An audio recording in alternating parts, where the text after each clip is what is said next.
When Ryan Cooper pulled over on Highway 14 that freezing November morning, he had no idea the bleeding woman trapped in that mangled SUV would change his life forever.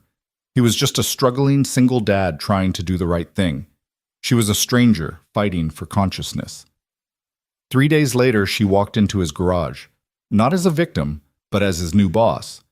This is the story of how one act of kindness rewired two broken lives. Stay until the end and comment what city you're watching from. I want to see how far this story travels.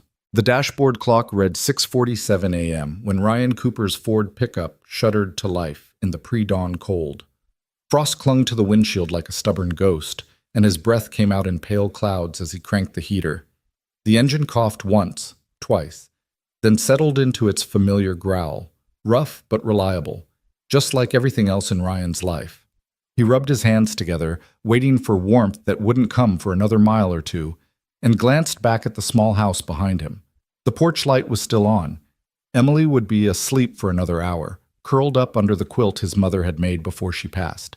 Mrs. Chen next door had already agreed to get Emily on the school bus. Good woman, Mrs. Chen. Never asked for much, just kept an eye out the way neighbors used to do before everyone started living behind locked doors and security cameras. Ryan pulled onto Maple Street, the tires crunching over scattered leaves painted gold and crimson by the streetlights. Ashford wasn't a big town, 20,000 people if you counted the farms on the outskirts, but it was home. He'd grown up here, met Sarah here, buried her here 3 years ago when the cancer finally won. Now it was just him and Emily, and that was enough. It had to be.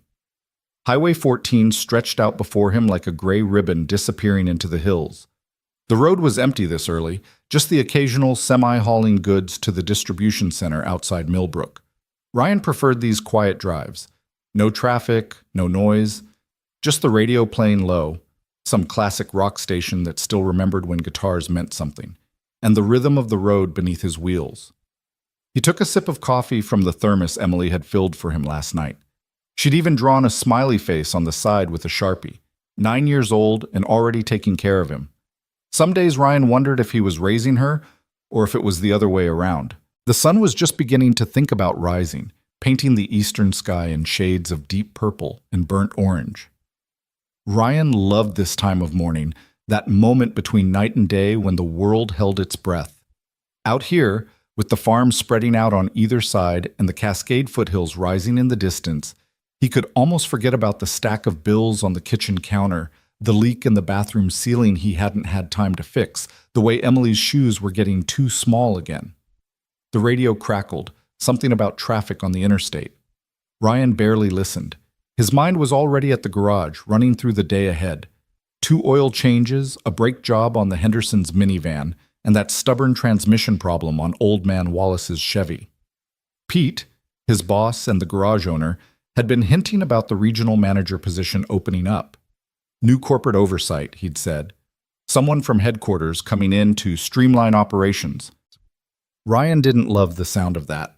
Corporate types usually meant budget cuts and efficiency reports, but Pete had pulled him aside last week and said, "Keep your nose clean, Cooper. Do good work. This could be your shot." A promotion would mean more money, real money. The kind that could get Emily those piano lessons she kept mentioning, maybe even save up for college someday. The kind that would let Ryan stop choosing between fixing the furnace and buying groceries. He was thinking about all this, letting his mind wander the way it did on these empty morning drives, when he saw it. At first it was just a glint of metal where metal shouldn't be. His brain registered it half a second before his eyes focused. A vehicle, silver, off the road. Way off the road. The front end was crumpled against a drainage ditch, the rear wheels lifted at an angle that made his stomach drop. Jesus, Ryan muttered, his foot already hitting the brake. The pickup's tires squealed as he pulled onto the shoulder, gravel spraying. He threw it in park and was out the door before the engine finished shaking, his heart suddenly hammering against his ribs. It was an SUV, a Lexus, he registered automatically. Nice one, too. But it looked like a toy a giant child had thrown in a tantrum. The hood was accordioned, steam hissing from the radiator.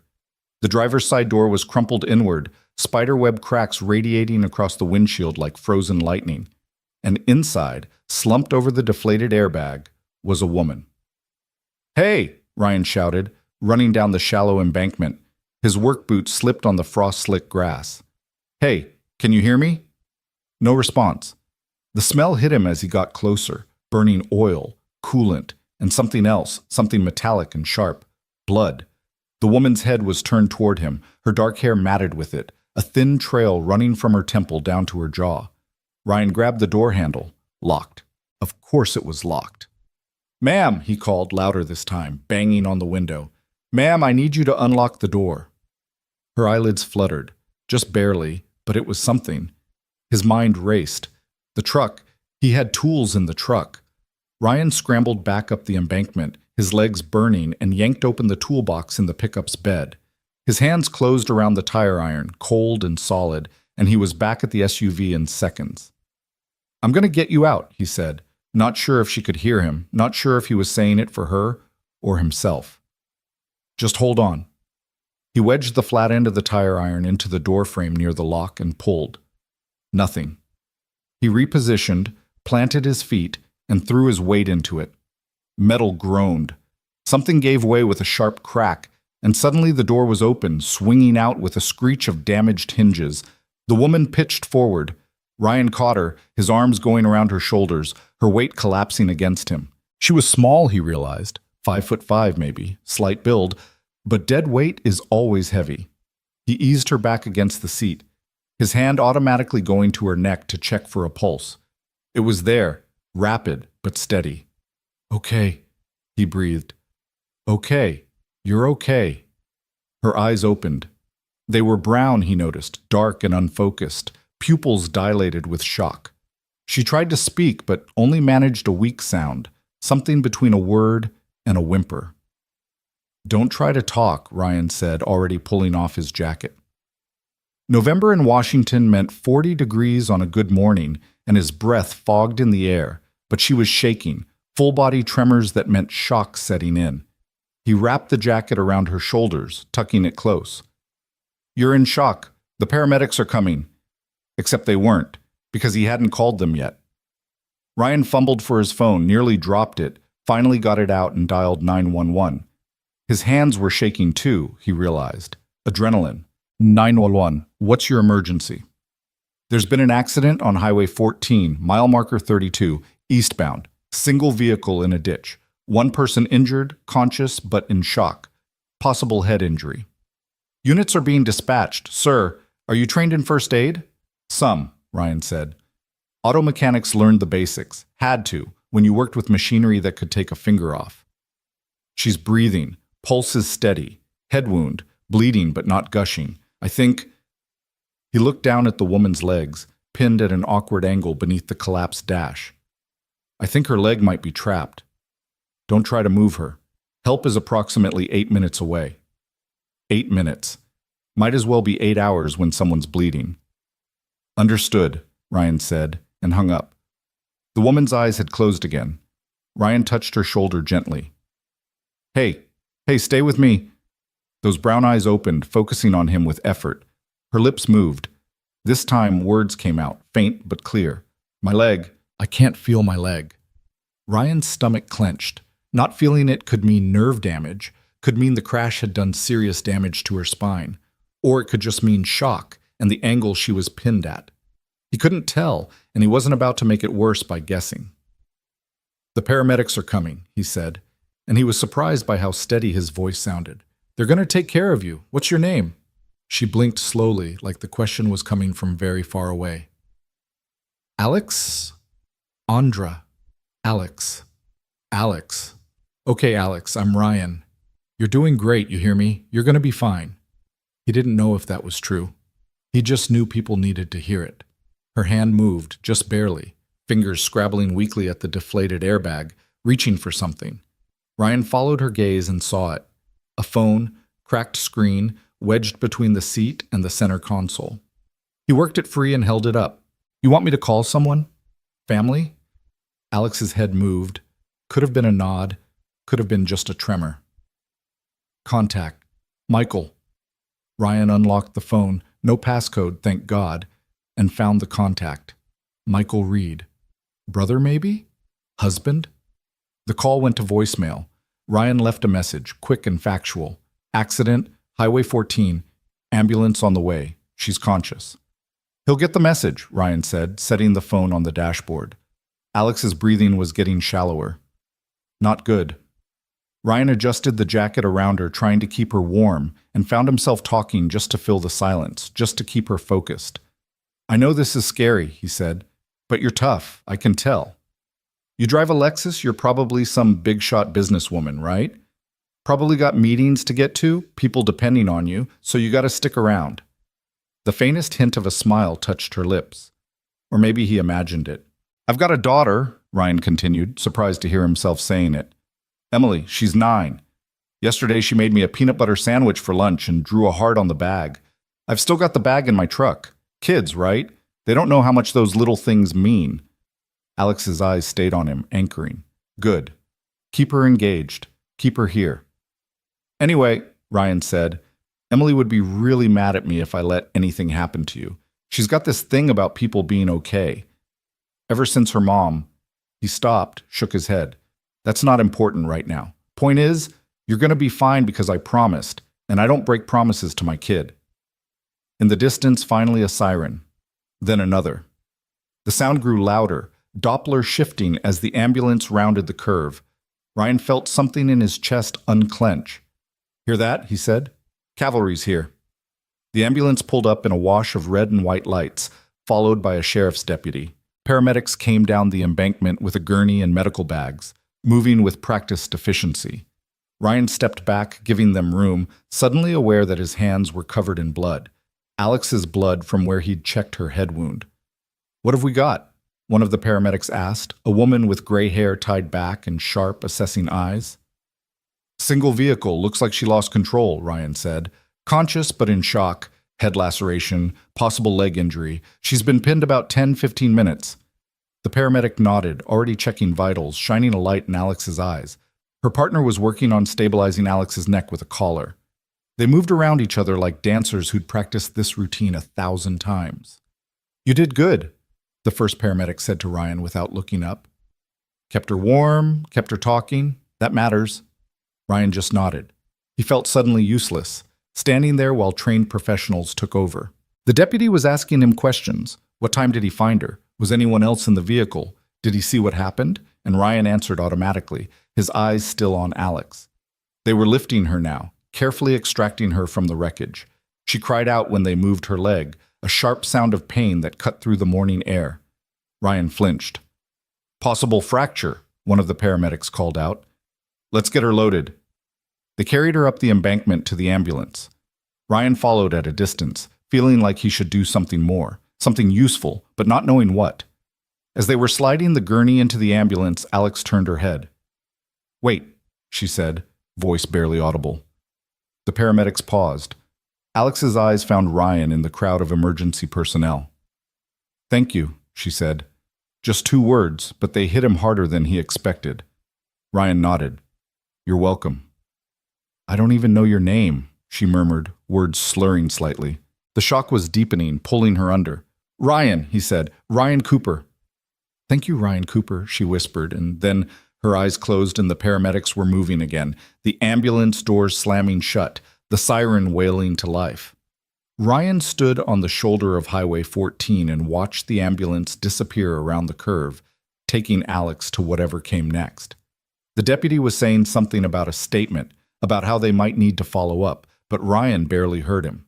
He was looking at his hands again, at the blood drying dark under his fingernails, and thinking about how close it had been. 5 minutes later, and she might have bled out. 10 minutes, and hypothermia would have started. He'd just happened to be driving by at exactly the right moment, his mind wandering, paying just enough attention to catch that glint of silver in the ditch. Luck. Chance. Whatever you wanted to call it. The deputy finished his questions and handed Ryan a business card. Ryan tucked it in his pocket and walked back to his truck. The engine was still running, his coffee still sitting in the cup holder, cold now. The radio was playing Tom Petty. Free Fallin'. He turned it off. His hands were shaking again as he pulled back onto the highway. The adrenaline was draining away, leaving him hollow and wired at the same time. He made it another mile before he had to pull over again, his breath coming in sharp gasps, his vision tunneling. Not a panic attack, just aftermath. The crash of coming down from crisis mode. Ryan sat there on the shoulder, breathing slowly, counting to 4 on the inhale and 6 on the exhale, like the grief counselor had taught him after Sarah died. Gradually, the shaking stopped. Gradually, the world came back into focus. He looked at the clock. 7:23 a.m. He was late for work. Ryan sent Pete a text, stopped to help at an accident on my way, and got back on the road. The sun was fully up now, burning off the frost, turning the hills gold. By the time he pulled into Lou's auto service at 7:45, the world looked normal again. Like nothing had happened. Like some woman named Alex wasn't in an emergency room somewhere, doctors working to put her back together. "Cooper," Pete called from the office doorway. He was a broad man in his 60s with oil permanently stained under his nails and reading glasses perpetually perched on his bald head. "You okay? Got your text?" "Yeah," Ryan said, killing the engine. "Yeah, I'm fine. There was a crash on 14, stopped to help. Everyone make it out?" "Think so. Paramedics got there pretty quick." Pete studied him for a moment, those sharp mechanic's eyes taking in the blood on Ryan's shirt, the distant look that probably showed on his face. "You need a minute?" "No," Ryan said, and realized it was true. Working would help. Keeping his hands busy would help. "I'm good. What's first?" "Henderson brakes. Van's in Bay 2. Ryan nodded and grabbed his coveralls from the truck. The fabric was familiar, worn soft from years of use, and sliding into them felt like putting on armor. This he knew. This he could control. Cars didn't surprise you. They broke in predictable ways, and you fixed them with predictable tools, and at the end of the day, they worked or they didn't. Simple. He was elbow deep in the Henderson minivan when his phone buzzed. Unknown number. Ryan almost ignored it, then remembered the deputy's card, the possibility of follow-up questions. He wiped his hands on a rag and answered. "Mr. Cooper, this is Ashford General Hospital. You were listed as an emergency contact for a patient brought in this morning?" Ryan frowned. "I think there's been a mistake. I was just the one who found her. She doesn't have any family locally, and she specifically asked us to contact you. She wanted to make sure you knew she was all right." Something warm and unexpected bloomed in Ryan's chest. "She's okay?" "Stable. Broken tibia, concussion, lots of cuts and bruises, but she's going to be fine. Thanks in large part to you, from what the paramedics said." Ryan stopped. "I'm glad she's okay. Would you like the room number? She's been asking if you'd visit." Ryan looked around the garage. Pete was in the office. Marcus was working on an alignment. Carlos was buried under a Dodge Ram. A normal Tuesday. Except it wasn't, was it? Because somewhere across town a woman named Alex was lying in a hospital bed, and for some reason she'd asked for him. "Yeah," Ryan heard himself say. "Yeah, I'll stop by after work." He took down the room number and hung up, staring at his phone like it might explain what had just happened. It didn't. "Henderson brakes," he muttered to himself. "Focus on the Henderson brakes." But for the rest of the day, part of his mind was somewhere else. Chingas. The hospital visiting hours started at 4. Ryan left the garage at 4:15 after finishing the brake job and the oil changes and signing off on the inventory Pete needed for the corporate meeting next week. He still had transmission fluid under his nails despite scrubbing his hands 3 times. Ashford General was a squat brick building on the east side of town, expanded twice since Ryan was born here 36 years ago. He'd been here the night Emily was born, full of terror and joy. He'd been here when Sarah got her diagnosis, and later when she'd come home for hospice care because she'd wanted to die in their bedroom, surrounded by family photos and her garden visible through the window. Ryan shook off the memories and parked in the visitor lot. Inside smelled like disinfectant and cafeteria food. He checked in at the desk, got a visitor badge, and took the elevator to the 3rd floor. Room 312 was at the end of the corridor. The door was half open. Ryan knocked gently. "Come in," a voice called. Stronger than this morning, but still rough. Ryan pushed the door open. Alex was propped up in bed, her left leg in a cast and elevated, her head wrapped in gauze.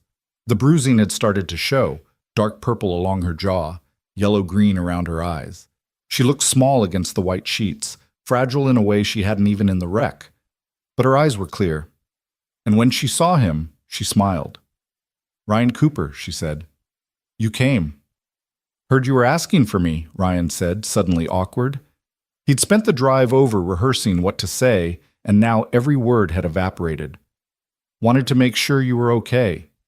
Thanks to you, Alex gestured at the chair beside the bed. Please, sit. I'd stand, but... She glanced at her leg ruefully. Ryan sat, perching on the edge of the chair. Broken? Broken tibia, hairline fracture, and my fibula. 6 weeks minimum. They're talking about surgery tomorrow to put in a plate. She said it matter-of-factly, like reporting on weather.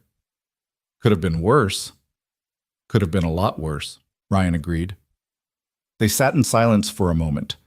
Outside the window, the sun was starting its descent toward the hills, painting everything in shades of amber. I don't remember much, Alex finally said. Black ice, I think. I saw it too late, tried to correct, and then... She made a vague gesture. Then you were there. Right place, right time. No. Alex's voice was firm. Right person.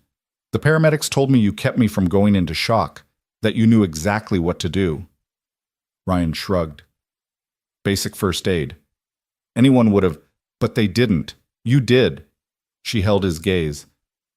I want to say thank you properly, but I don't think those words are big enough. They're plenty big, Ryan said quietly. You don't owe me anything. I disagree. Another silence.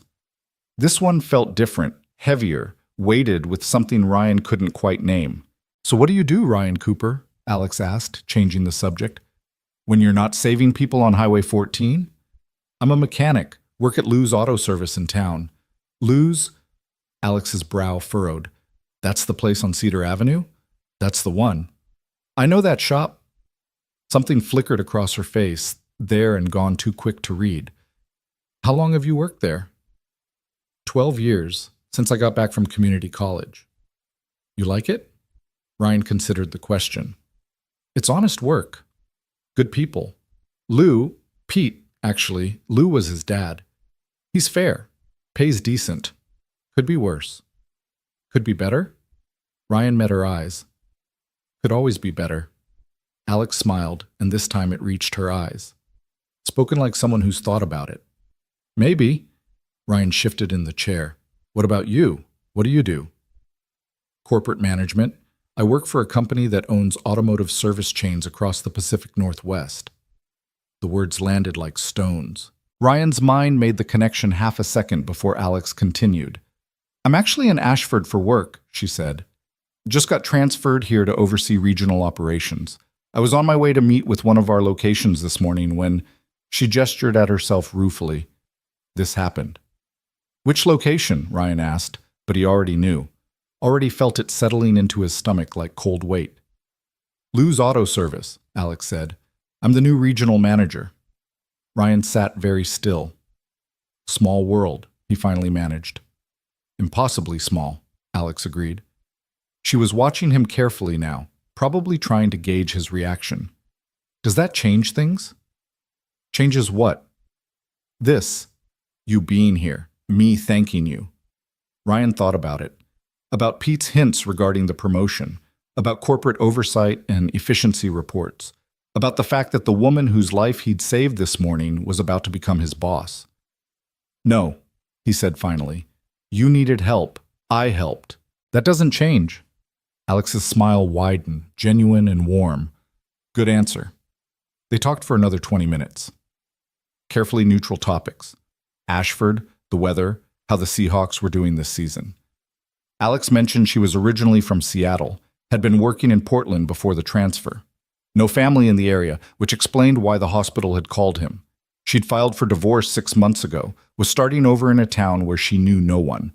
Ryan told her about Emily, about raising a daughter alone, about the juggling act of work and school, and trying to be present when exhaustion was a constant companion. Alex listened the way people rarely did, fully, completely, like his words actually mattered. When visiting hours ended, Ryan stood to leave. I should let you rest. Ryan, Alex said as he reached the door. He turned back. I meant what I said, thank you, for everything. Get better, Ryan said. That's thanks enough. He drove home through the gathering dusk, his mind churning. The new regional manager. Of all the people in all the towns, it had to be her. The universe had a strange sense of humor. Emily was at the kitchen table doing homework when he walked in, Mrs. Chen sitting nearby with a cup of tea. "Dad!" Emily jumped up and hugged him. "Mrs. Chen said you helped someone who got hurt." "News travels fast," Ryan said, shooting Mrs. Chen a grateful look. "Small town," she said with a smile. "Emily and I made lasagna. It's in the oven." After Mrs. Chen left, Ryan and Emily ate dinner together, and he told her a carefully edited version of the morning, leaving out the blood and the fear and the way Alex had looked so small in that hospital bed. "Is she going to be okay?" Emily asked. "Yeah, sweetheart. She's going to be fine." "Good." Emily stabbed her fork into her lasagna with satisfaction. "You're a hero, Dad." "I'm not a hero. I just did what anyone should do." "That's what makes you a hero," Emily said, with the absolute certainty of a 9-year-old. Ryan ruffled her hair and didn't argue. That night, after Emily was asleep, Ryan sat on the back porch with a beer he barely touched. The stars were out, cold and distant, and somewhere across town, Alex was lying in a hospital bed, her leg in a cast, her life temporarily derailed. And in a few days, when she was released, she'd walk into Lou's Auto Service as the new boss. They'd have to pretend to be professional, pretend this morning hadn't happened, pretend they didn't know each other in the strange, intense way that came from shared crisis. Ryan finished his beer and went inside. Tomorrow would come whether he was ready or not. It always did. But as he lay in bed, staring at the ceiling, he couldn't shake the feeling that something had shifted, that Highway 14 hadn't just been an accident scene. It had been the start of something else entirely. The next morning, Ryan woke to rain hammering against the windows, the kind of November downpour that turned the streets into rivers and made every commute miserable. He lay there for a moment, listening to Emily's alarm go off down the hall, listening to her groan and shuffle to the bathroom, and he thought about calling in sick. Just one day to process everything, to figure out how he was supposed to walk into that garage and act normal when nothing felt normal anymore. But the Bills didn't care about his feelings, and Emily needed breakfast, and Pete was counting on him for the Wallace transmission job. So Ryan dragged himself out of bed, made coffee, and went through the motions of being a functional adult. "You okay, Dad?" Emily asked over her cereal, studying him with those sharp eyes that missed nothing. "Just tired, sweetheart." "You look weird." "Thanks. You look weird, too." She giggled and threw a Cheerio at him. Normal. They could do normal. The drive to work was slower than usual, traffic crawling through the rain, windshield wipers working overtime. Ryan's mind kept drifting back to the hospital room, to Alex's face when she'd said she was the new regional manager. The coincidence of it still felt surreal, like something out of a bad romantic comedy. Except this wasn't a movie. This was his life, his job, his carefully maintained stability, all potentially hanging in the balance. Lou's Auto Service looked gray and miserable in the rain, puddles forming in the parking lot, water dripping from the gutters. Ryan parked and made a run for it, his jacket soaked by the time he reached the bay doors. "Miserable out there?" Marcus called from where he was working on a brake job. He was in his early 20s, fresh out of tech school, still learning but eager. "Good kid." "Miserable in here too if we don't get that transmission done," Ryan said, shrugging out of his wet jacket. "Wallace is already calling Pete twice a day." "Old man needs to learn patience," Carlos muttered from under the ram. He'd been with the shop almost as long as Ryan, a quiet guy who did excellent work and never caused drama. Pete emerged from the office, coffee in hand, reading glasses sliding down his nose. "Cooper, got a minute?" Ryan followed him into the small cluttered office that smelled like coffee and old paper. Pete shut the door, which immediately made Ryan's stomach tighten. Closed-door conversations were never good news. "You all right?" Pete asked, settling into his desk chair. "After yesterday?" "Yeah, I'm fine, just doing what anyone would do." "Well, anyone didn't, you did." Pete took a sip of coffee. "Heard from the hospital. Woman's going to be okay thanks to you." "That's good?" "That's real good." Pete set down his mug and fixed Ryan with a look. "Because that woman is Alexandra Reed, our new regional manager." So Pete knew. Of course he knew. In a town this size, information traveled faster than the rain. Yeah, Ryan said. She mentioned that when I visited her yesterday. Pete's eyebrows went up. You visited? She asked the hospital to call me. Wanted to say thank you. Huh. Pete leaned back, his chair creaking. Well, that's interesting. It's not anything, Pete. Wrong place, wrong time, or right place, right time, depending on how you look at it.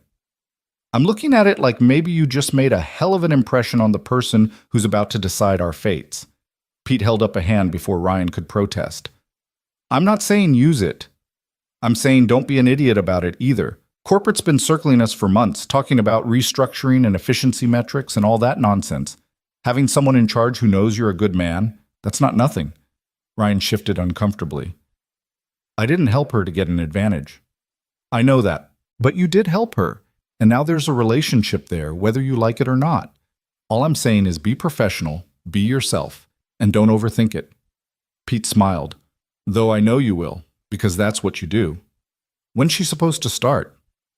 Originally next Monday, but with the leg and everything, headquarters is giving her 2 weeks to recover. So we've got a grace period. Pete shuffled some papers on his desk. In the meantime, keep doing what you do. That transmission job, the inventory audit I need for the corporate reports, training Marcus on the diagnostic equipment. Show him we run a tight ship. Ryan nodded and headed back to the garage floor, Pete's words echoing in his head. Don't overthink it. Easy to say, impossible to do. The transmission job took most of the day. It was a stubborn bastard. One of those repairs where everything that could go wrong did go wrong. Bolts stripped, parts that were supposed to fit didn't. The diagnostic computer kept throwing error codes that made no sense. By 3 in the afternoon, Ryan was covered in grease and frustration, his back aching from being bent over the engine bay. This thing cursed? Marcus asked, peering over Ryan's shoulder. Feels like it. Ryan straightened, wiping his forehead with the back of his hand. But we're close. I can feel it. You always say that. And I'm always right. Marcus grinned. Eventually. They finally got the transmission sealed and installed by 4:30, just as the rain was starting to let up. Ryan ran it through the diagnostics 3 times to be sure, then took it for a test drive around the block. Smooth. Perfect. The kind of repair that reminded him why he loved this work, taking something broken and making it whole again. When he got back, Pete was waiting with a rare smile. Wallace just called, said he's coming by tomorrow to pick it up. Nice work, Cooper. Team effort, Ryan said, nodding to Marcus. Still, good job. Pete hesitated. You heading out? Yeah, gotta get Emily from after school.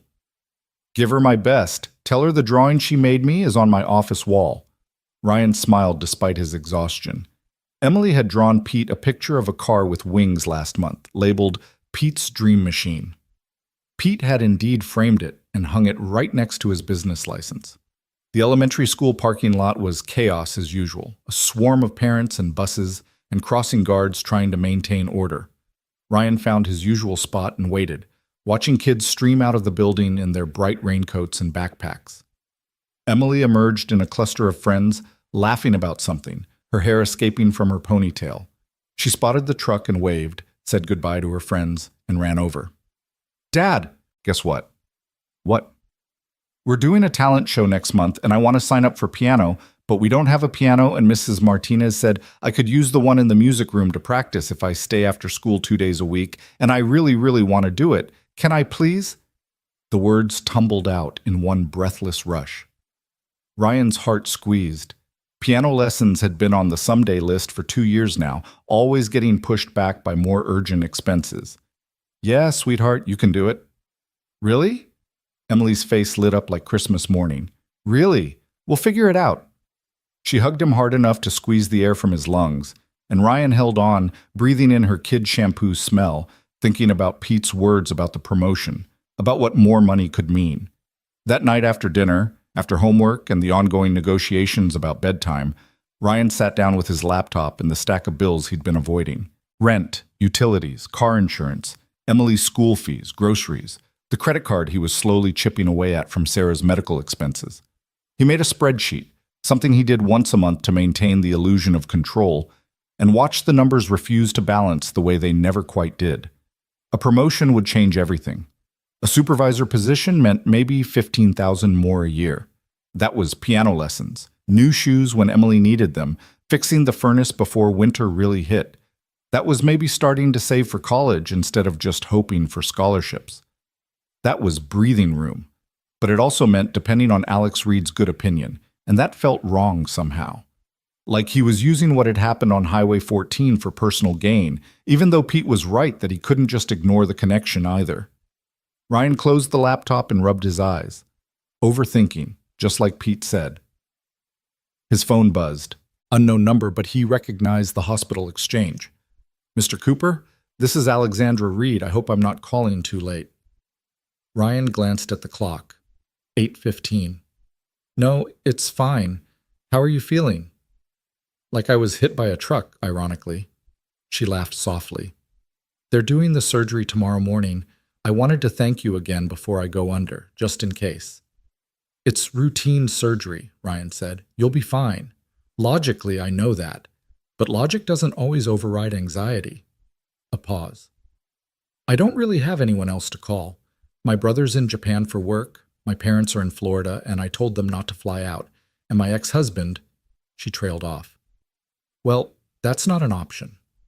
Ryan heard the loneliness in her voice, the fear she was trying to hide with humor, and something in his chest tightened. "You want me to be there? Tomorrow?" "God, no. You've done enough. I just needed to hear a friendly voice." Another pause. "Is that weird? We barely know each other." "It's not weird," Ryan said, and meant it. Crisis created intimacy. Artificial, maybe, but real in the moment. They'd shared something on Highway 14 that couldn't be easily dismissed. "You're going to do great tomorrow. And when you're recovered, you're going to walk into that garage and scare the hell out of all of us with your corporate efficiency reports." Alex laughed, a real one this time. "Is that my reputation?" "That's every regional manager's reputation." "Fair enough," she sighed. "I should let you go. Thank you, Ryan, for everything." "Anytime." After she hung up, Ryan sat there holding his phone, staring at Emily's crayon drawing on the refrigerator. A picture of the two of them holding hands under a rainbow. Simple, clear, uncomplicated. Nothing about his life felt that way anymore. The next day dragged. Ryan kept checking his phone, which was stupid because Alex wouldn't call him from surgery. Wouldn't call him after because she'd be drugged up and recovering, and why would she call him anyway? But he checked anyway between jobs, during lunch, every time he had a free moment. "You waiting on something?" Carlos asked, catching him for the third time that afternoon. "No, maybe. I don't know." Carlos raised an eyebrow but didn't push. That was one of the things Ryan appreciated about him. He knew when to leave things alone. The call came at 4:30, right as Ryan was cleaning up for the day. Ashford General again, but a different voice this time. "Mr. Cooper? Ms. Reed asked me to call you. The surgery went well? No complications? She's in recovery and wanted you to know." Relief flooded through him, unexpected in its intensity. "That's great. Thank you." She also asked if you could stop by tomorrow. Visiting hours are 10 to 8. "Yeah," Ryan said. "Yeah, I'll be there." He went that evening instead, telling himself it was just to check in, just to make sure she was really okay. The hospital was quieter at night, the fluorescent lights harsh against the darkness outside. Alex's room was dim when he arrived, just the glow from the monitors and the parking lot lights filtering through the window. She was awake, groggy but alert, her leg now in a more substantial cast with metal pins visible near her ankle.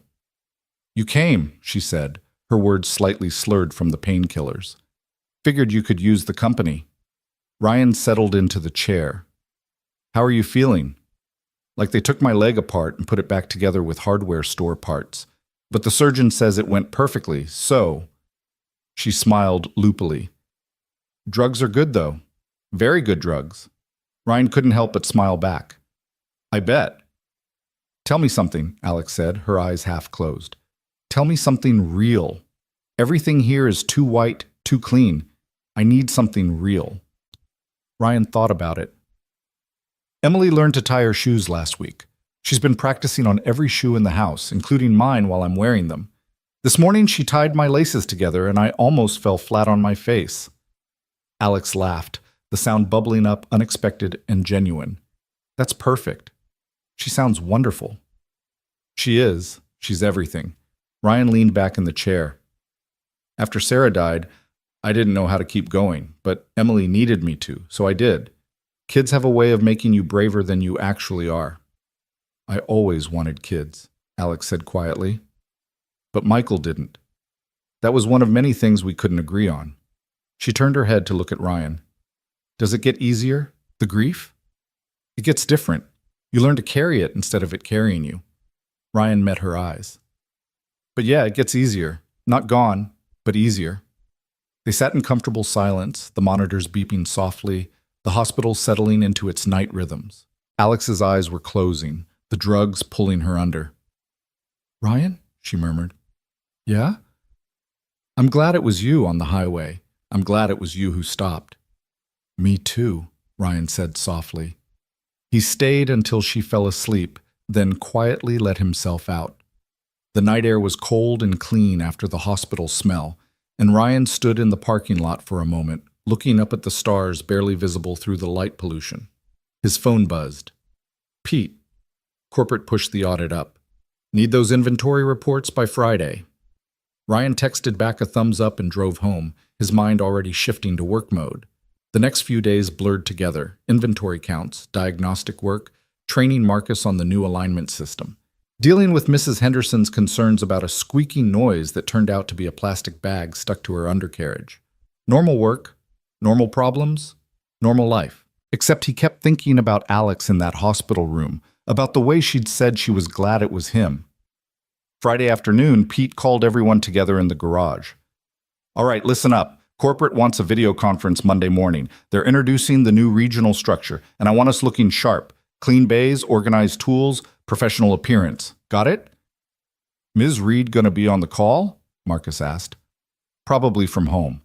She's not cleared to come in yet. Pete looked at Ryan. Cooper, you're my second in command on this. Make sure everything's ready. Ryan nodded, ignoring the looks from Carlos and Marcus. They knew something was up, had probably heard the gossip about the accident by now. Small town, big ears. The weekend was a flurry of cleaning and organizing. Ryan came in Saturday morning and spent 6 hours making the garage look like something out of a trade magazine. Marcus and Carlos showed up to help, and by late afternoon the place gleamed. Think corporate will notice? Marcus asked, surveying their work. Corporate notices everything, Ryan said. That's their job. Sunday he took Emily to the park, pushed her on the swings, helped her across the monkey bars. Normal dad stuff, good stuff. The kind of day that reminded him what he was working for. On the way home, Emily chattered about the talent show, about the piano piece she wanted to learn, about her friend Jessica's birthday party next month. Dad? She said as they pulled into their driveway. Yeah, sweetheart? Are we okay? Money-wise? Ryan's hands tightened on the steering wheel. What makes you ask that? I heard you on the phone with the credit card people. You sounded stressed. 9 years old and already carrying worries she shouldn't have to carry. Ryan turned to face her. We're okay.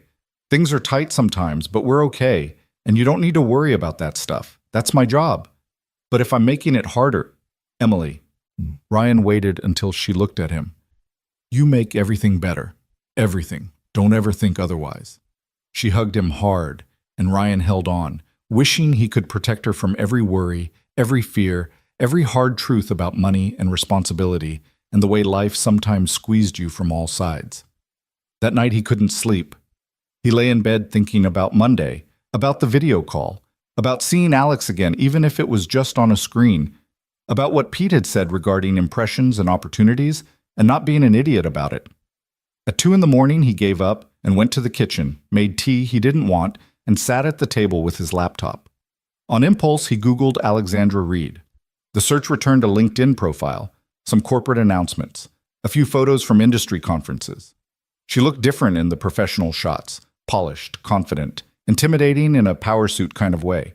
Nothing like the frightened woman trapped in a wrecked SUV, nothing like the groggy patient making jokes about hardware store parts. Ryan closed the laptop, feeling like he'd been snooping even though it was all public information. Monday morning arrived cold and clear, the kind of November day that promised winter was coming whether you were ready or not. Ryan got to the garage early, checked everything twice, made sure his coveralls were clean, and his hands scrubbed free of grease. The video call was set for 9 o'clock in Pete's office, which meant cramming 5 guys into a space meant for 2. "This is ridiculous," Carlos muttered as they squeezed around Pete's desk, the laptop positioned so the camera could catch everyone. "This is corporate," Pete corrected. "Everyone smile and look competent." At exactly 9, the call connected.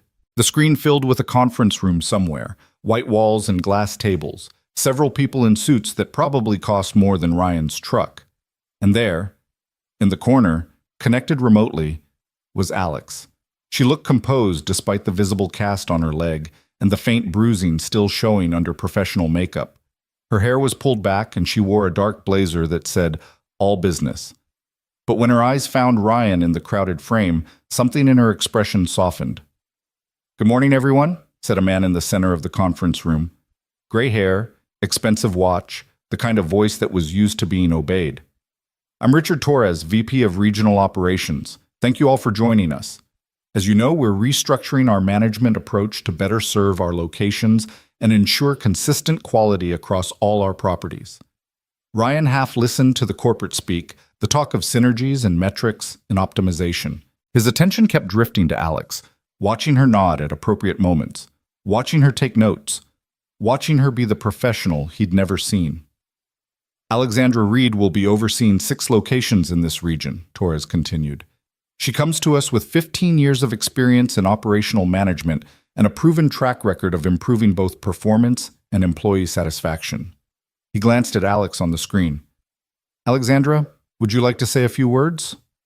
Alex unmuted herself. "Thank you, Richard.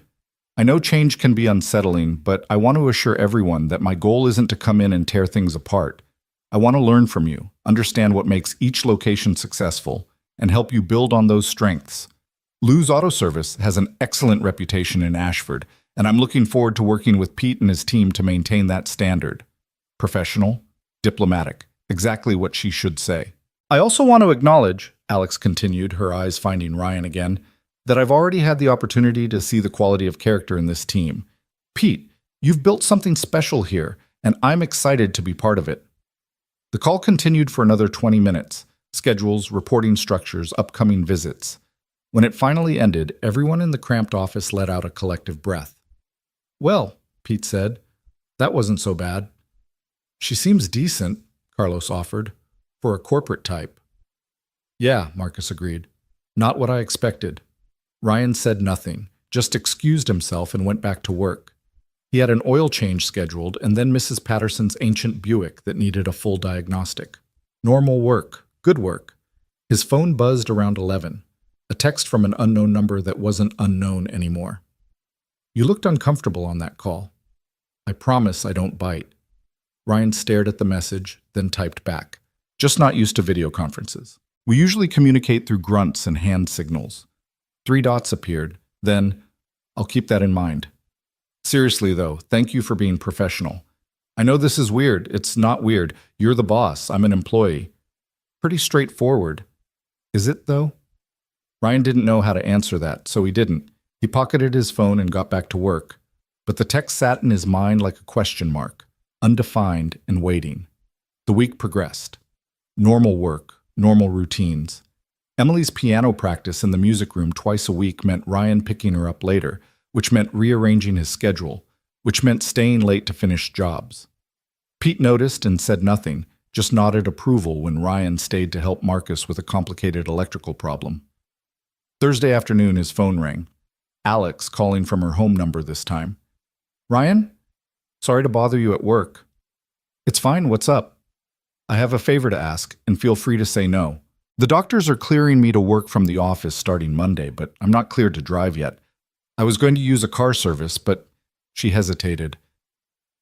"Would you be willing to give me a ride just for the first few days until I figure out a better solution? I'll pay you for gas and time." Ryan's first instinct was to say no. Too complicated, too much boundary crossing. But then he thought about Alex alone in a new town, no family nearby, trying to navigate recovery and a new job simultaneously. "You don't need to pay me," he heard himself say. "I drive right past your place on the way to work anyway." What's your address? She gave it. A condo complex on the north side, the newer development near the lake. You're sure? It's not a big deal. It is to me. Thank you, Ryan. After they hung up, Ryan stood there in the garage wondering what he'd just agreed to. Carlos wandered over, wiping his hands on a rag. Everything okay? Yeah, I think so. Ryan paused. You ever feel like your life is changing, but you can't tell if it's in a good way or a bad way? Carlos considered this. Every day, man.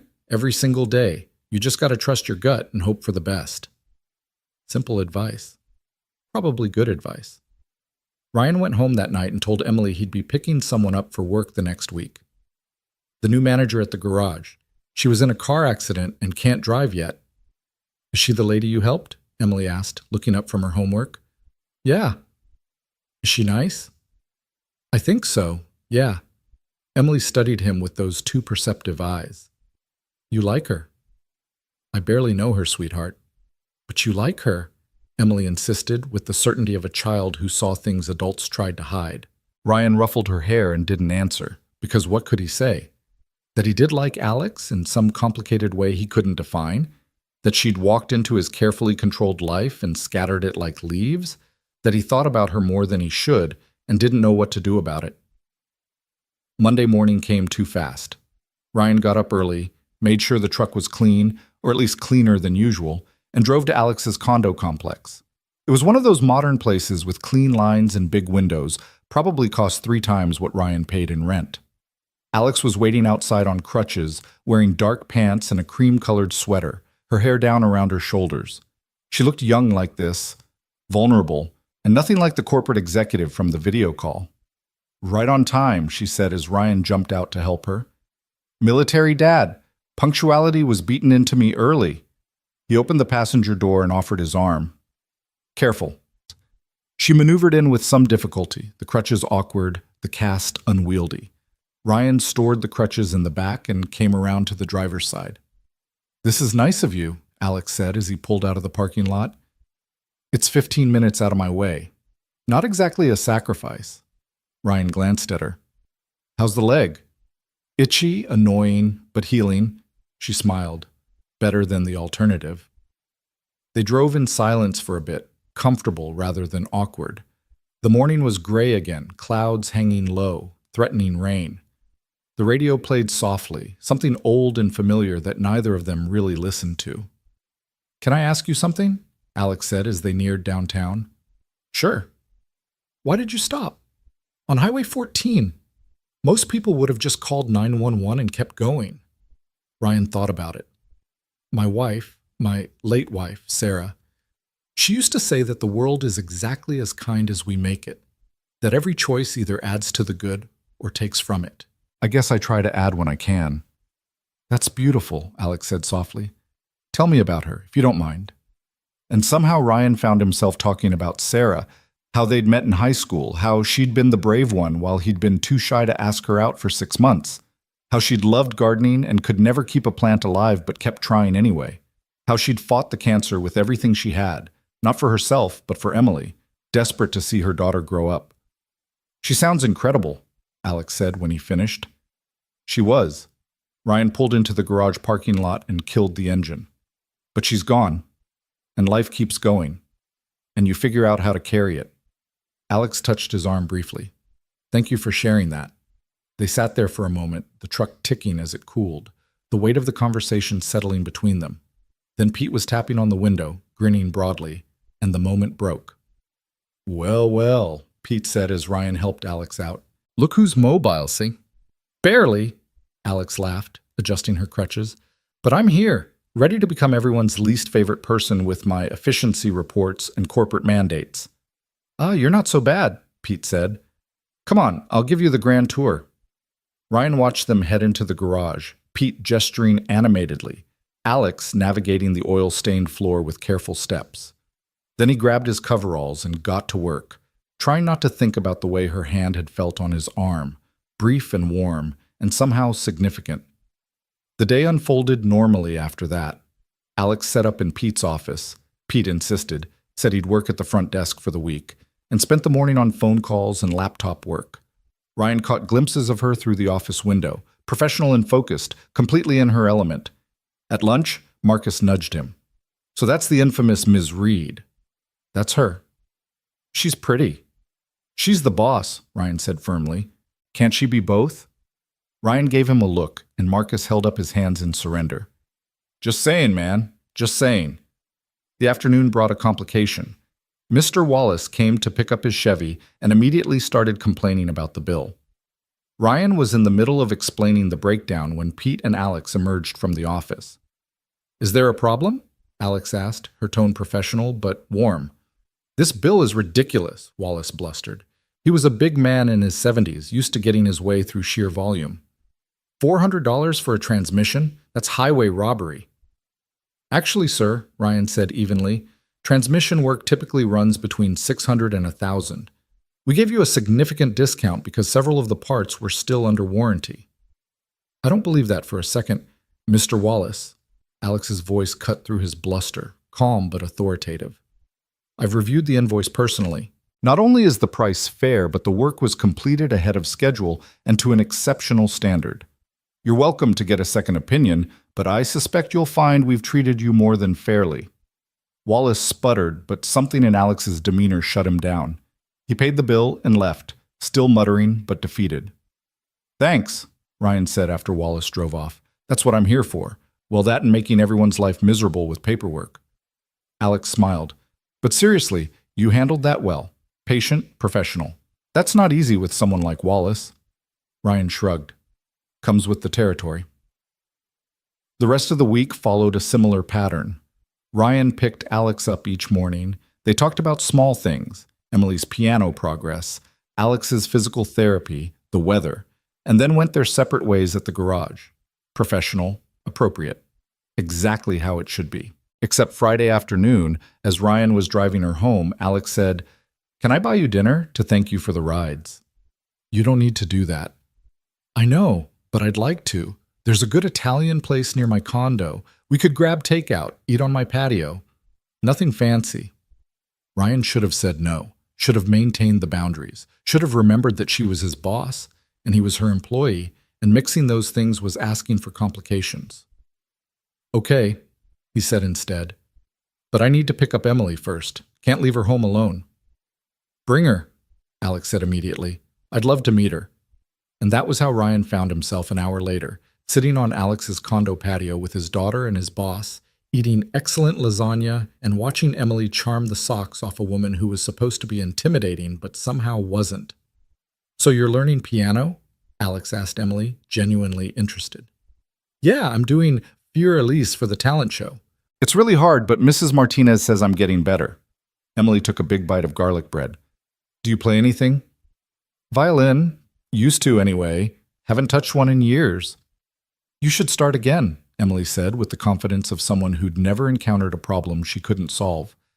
Dad always says it's never too late to do what you love. Alex glanced at Ryan. Does he now? Ryan felt his face warm. I might have said something like that once or twice. They ate and talked as the sun set over the lake, painting the water gold and pink. Emily chattered about school and friends and her ongoing campaign to get a dog. Alex listened and laughed and told stories about growing up in Seattle, about the violin lessons her parents had insisted on, about the corporate career she'd built almost by accident. I wanted to be a teacher, she admitted, but life takes you where it takes you. It's never too late, Emily said, echoing Ryan's words back with perfect timing. Alex's smile was soft and sad and hopeful all at once. Maybe you're right. When it was time to go, Emily hugged Alex goodbye like they'd been friends forever. Thank you for dinner. You should come over to our house next time. Emily, Ryan started, but Alex cut him off. I'd like that very much. They drove home through the gathering dark, Emily already half asleep in the passenger seat. Ryan's mind was a jumble of thoughts he couldn't organize, about boundaries and bosses, and the way Alex had looked at him across the patio table, something in her eyes that might have been longing, or might have been loneliness, or might have been something else entirely. I like her, Dad, Emily murmured, nearly asleep. She's nice. Yeah, Ryan said softly. She is. And that, he realized, as he carried his sleeping daughter inside, was exactly the problem. The problem grew worse over the following weeks, spreading through Ryan's carefully ordered life like cracks through ice. Every morning he picked Alex up, and every morning they talked a little more freely, the boundaries between boss and employee blurring in ways that should have worried him, but somehow didn't. She asked about Emily's piano progress, and he asked about her physical therapy. She told him about her divorce, how Michael had wanted a corporate wife who entertained clients and didn't ask questions, and Ryan told her about the lonely months after Sarah died when he'd barely functioned, going through motions for Emily's sake. They were becoming friends, Ryan realized one morning as he pulled up to her condo and found himself smiling before she even emerged. Real friends, the kind where silence was comfortable and conversations picked up mid-thought like no time had passed. It was dangerous territory, but he couldn't seem to stop crossing into it. At the garage, Alex was proving herself in ways that surprised everyone. She didn't just sit in the office reviewing numbers and sending mandates from on high. She asked questions, real ones, about how things worked and why they were done certain ways. She spent time on the garage floor watching the mechanics work, taking notes, listening more than she talked. When Marcus struggled with a particularly difficult diagnostic on a newer model BMW, Alex rolled up her sleeves, metaphorically, given the cast, and helped him research the problem online, finding a technical bulletin that solved it in minutes. "She's not what I expected," Carlos admitted to Ryan one afternoon. They were working side by side on an alignment, the kind of routine job that let your mind wander. Corporate types usually come in acting like they know everything. She asks first. "She's smart," Ryan said, checking the measurements. "Knows what she doesn't know." "You two seem pretty friendly." Ryan glanced up sharply. "She's the boss." "I didn't say otherwise, just making an observation." Carlos grinned. "Relax, man. Nobody thinks anything bad about it. If anything, people are wondering when you're going to ask her out." We're not, Ryan fumbled the words. "It's not like that." "If you say so." Carlos didn't sound convinced.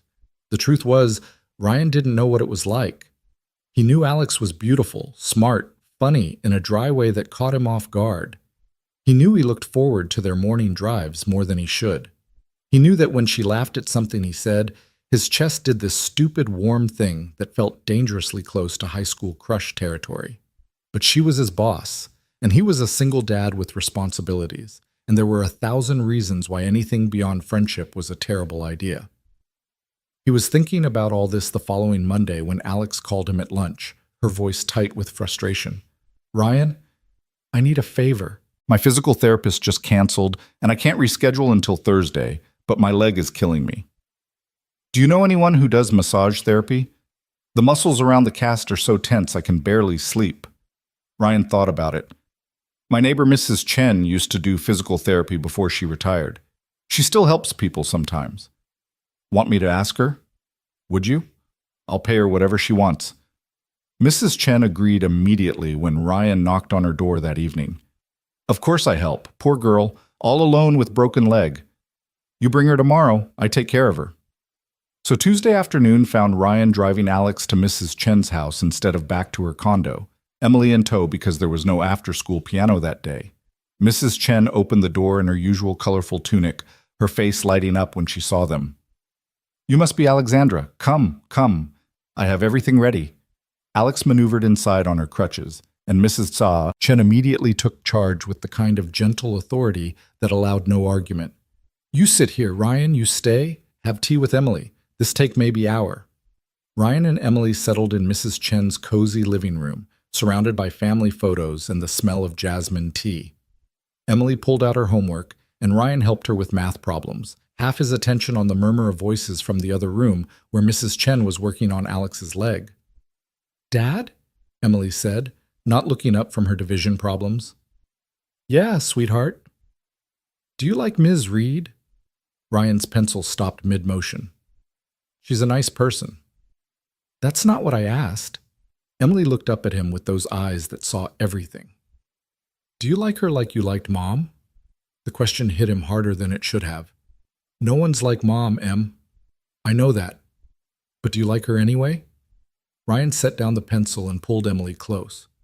"I don't know. Maybe. Is that okay?"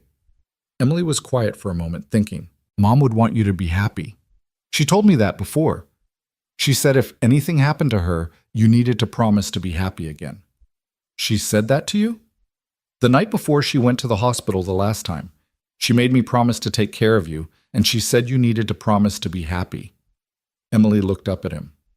So if Ms. Reed makes you happy, that's good. That's what Mom wanted. Ryan held his daughter tight, his throat aching, thinking about Sarah planning for her own absence, trying to take care of them even after she was gone. When did you get so wise? I've always been wise. You just noticed now. When Alex emerged an hour later, she looked more relaxed than Ryan had seen her in weeks. Mrs. Chen followed, looking satisfied. You come back Thursday, yes? We work on this more, get you moving better. Absolutely. Thank you so much. Alex tried to hand Mrs. Chen money, but the older woman waved it away. No. Ryan's family. You, Ryan's friend. That make you family too. No money for family. Alex's eyes got suspiciously bright. That's incredibly kind. Not kind, just right. Mrs. Chen patted her arm. You come for dinner Sunday, yes? I make my special dumplings. Bring everyone. And somehow that became a thing. Sunday dinners at Mrs. Chen's, all of them crammed around her small table, eating incredible food and talking about everything and nothing. Mrs. Chen's daughter and grandchildren sometimes joined, turning it into a loud, chaotic, wonderful mess that made Alex laugh until she cried. I haven't had this, she said one Sunday, watching Emily play with Mrs. Chen's youngest grandson in the living room. Family dinners, people just being together. Michael and I always ate in restaurants or at corporate events. This is... She trailed off, searching for words. Real, Ryan finished. Yeah, real. She turned to look at him, and something in her expression made his heart skip. Thank you for including me. Mrs. Chen included you. I just drove. You know what I mean. He did. And that was the problem. At work, things were shifting too. Pete had been dropping hints about the supervisor position more frequently, always when Alex was around, always with that knowing look that suggested he saw exactly what was happening and approved. Alex had started sitting in on the weekly team meetings, contributing ideas that actually made sense, streamlining the parts ordering process, implementing a customer feedback system that was simple rather than bureaucratic, finding grant money for updating their equipment. I'm impressed, Pete told Ryan one afternoon. They were in the office reviewing the quarterly numbers that had somehow improved despite the slow season. She's good at this, really good, and she's made you look even better. I haven't done anything different. Exactly. You've been doing good work all along, but now someone with corporate's ear is seeing it. That supervisor position? It's yours if you want it. She's already started the paperwork. Ryan's stomach did a complicated flip. She has? Met with her and Torres yesterday via video call. Told them we needed to promote from within, and you were the obvious choice. Torres agreed pending a formal review period. Pete grinned. Congratulations, Cooper. You earned it. The promotion should have felt like pure victory. More money, more responsibility, more stability for Emily. Instead, Ryan felt a complicated tangle of gratitude and guilt, and something else he didn't want to name. Had Alex pushed for his promotion because he deserved it, or because of what happened on Highway 14? Because of their friendship? Because of whatever this was between them that neither of them was acknowledging? He found Alex in the garage later, talking to Marcus about a hybrid system issue. She looked up when Ryan approached, and her smile was genuine and warm and completely free of guile. Pete told you? She asked. Yeah, thank you. Don't thank me. You've earned this 10 times over. I just made sure the right people noticed. She touched his arm briefly, that same gesture she'd done in the truck weeks ago. You're going to be great at this, Ryan. He wanted to believe it was that simple, that she'd recommended him purely on merit, that their friendship hadn't influenced the decision, that he hadn't somehow gained an unfair advantage. But late that night, lying in bed and staring at the ceiling, he couldn't shake the nagging doubt. Emily's talent show was scheduled for the Friday before Thanksgiving. Ryan had taken the afternoon off, and when he told Alex, she'd immediately said she wanted to come too. If that's okay. I know it's a family thing. You're family now, Ryan said, echoing Mrs. Chen's words. According to the official ruling, the elementary school auditorium was packed with parents and grandparents. everyone armed with cameras and proud smiles. Ryan found seats near the middle, Alex managing to wedge in beside him despite the cast, which had been replaced with a walking boot the week before. She was finally driving again, which meant their morning rides had ended, and Ryan had been surprised by how much he missed them. Nervous? Alex asked as they waited for the show to start. Terrified. Emily's been practicing non-stop, but she's convinced she's going to mess up. She'll be perfect. That kid could do anything. The show started with the usual elementary school chaos. A magic act where half the tricks failed, a group dance where everyone went different directions, a comedy routine that was mostly knock-knock jokes. Ryan's hands were sweating by the time Emily walked onto the stage, small and serious in her blue dress, and sat down at the piano. The auditorium went quiet. Emily's hands hovered over the keys for a moment, and Ryan could see her taking a deep breath. Emily had been practicing for 6 weeks, her fingers learning the patterns, the melody becoming part of her muscle memory. Ryan watched his daughter play, watched her concentrate, watched her push through a moment where she almost stumbled but recovered, and his chest felt so full he could barely breathe. When she finished, the applause was immediate and thunderous. Emily stood and took a bow, her face flushed with pride and relief, her eyes finding Ryan in the crowd. He gave her a thumbs up, and her smile could have powered the whole school. She was incredible, Alex said, and Ryan realized she was crying. God, I'm a mess. I'm sorry, watching her be so brave. Hey, Ryan handed her a tissue from his pocket. It's okay. It's not okay. I'm her father's boss, crying at her talent show like some weirdo. You're her friend, Ryan said firmly, and friends cry at talent shows. That's allowed. After the show, they took Emily out for ice cream, her trophy, participation. Everyone got one, but she treasured it anyway, sitting proudly on the table. She chattered about the performance, about how scary it was, about how Jessica had messed up her gymnastics routine, but nobody cared because everyone was just proud she tried. That's the secret, Alex said, stealing a bite of Emily's chocolate chip. Trying is what matters. You can't succeed without risking failure. Did you try things that failed? Emily asked. All the time. My first job out of college, I proposed this elaborate system for tracking customer satisfaction. Spent 3 months developing it. It was a complete disaster. Way too complicated. Nobody used it. Alex smiled at the memory. But I learned from it. The system I use now is simple because I learned what doesn't work. So failing is good? Failing is information. It tells you what to adjust. The only real failure is not trying at all. Ryan listened to Alex talk to his daughter, watched the easy way they interacted, the genuine affection in both their faces. Emily had been right. Alex did make him happy. She made everything brighter somehow, like someone had turned up the color saturation on his life, and that terrified him more than anything. The week before Thanksgiving brought the first real snow, wet and heavy, blanketing Ashford in white that would probably be slush by morning. The garage was busy with people wanting winter tires and antifreeze checks and heaters that had stopped working. Ryan worked long hours, training Marcus for more advanced diagnostics, now that the supervisor promotion was official, handling the complicated jobs, and trying not to think about how often he found excuses to check in with Alex in the office. Wednesday afternoon, Pete closed the shop early so everyone could get home before the roads got too bad. Ryan was cleaning up his bay when Alex appeared, bundled in a heavy coat, the walking boot making her gait uneven. Need a ride? Ryan asked. Roads are getting slippery. I was going to offer you one, actually. Your truck doesn't have four-wheel drive. It's got character and determination. That's almost as good, Alex laughed. How about we take my car, and I'll bring you back to get your truck tomorrow? They stopped to pick up Emily from Mrs. Chen's, where she'd been staying after school. Mrs. Chen took one look at the weather and insisted they take containers of soup home. You eat this, stay warm. No cooking tonight. The drive to Ryan's house took twice as long as usual, Alex navigating the snow-covered streets carefully.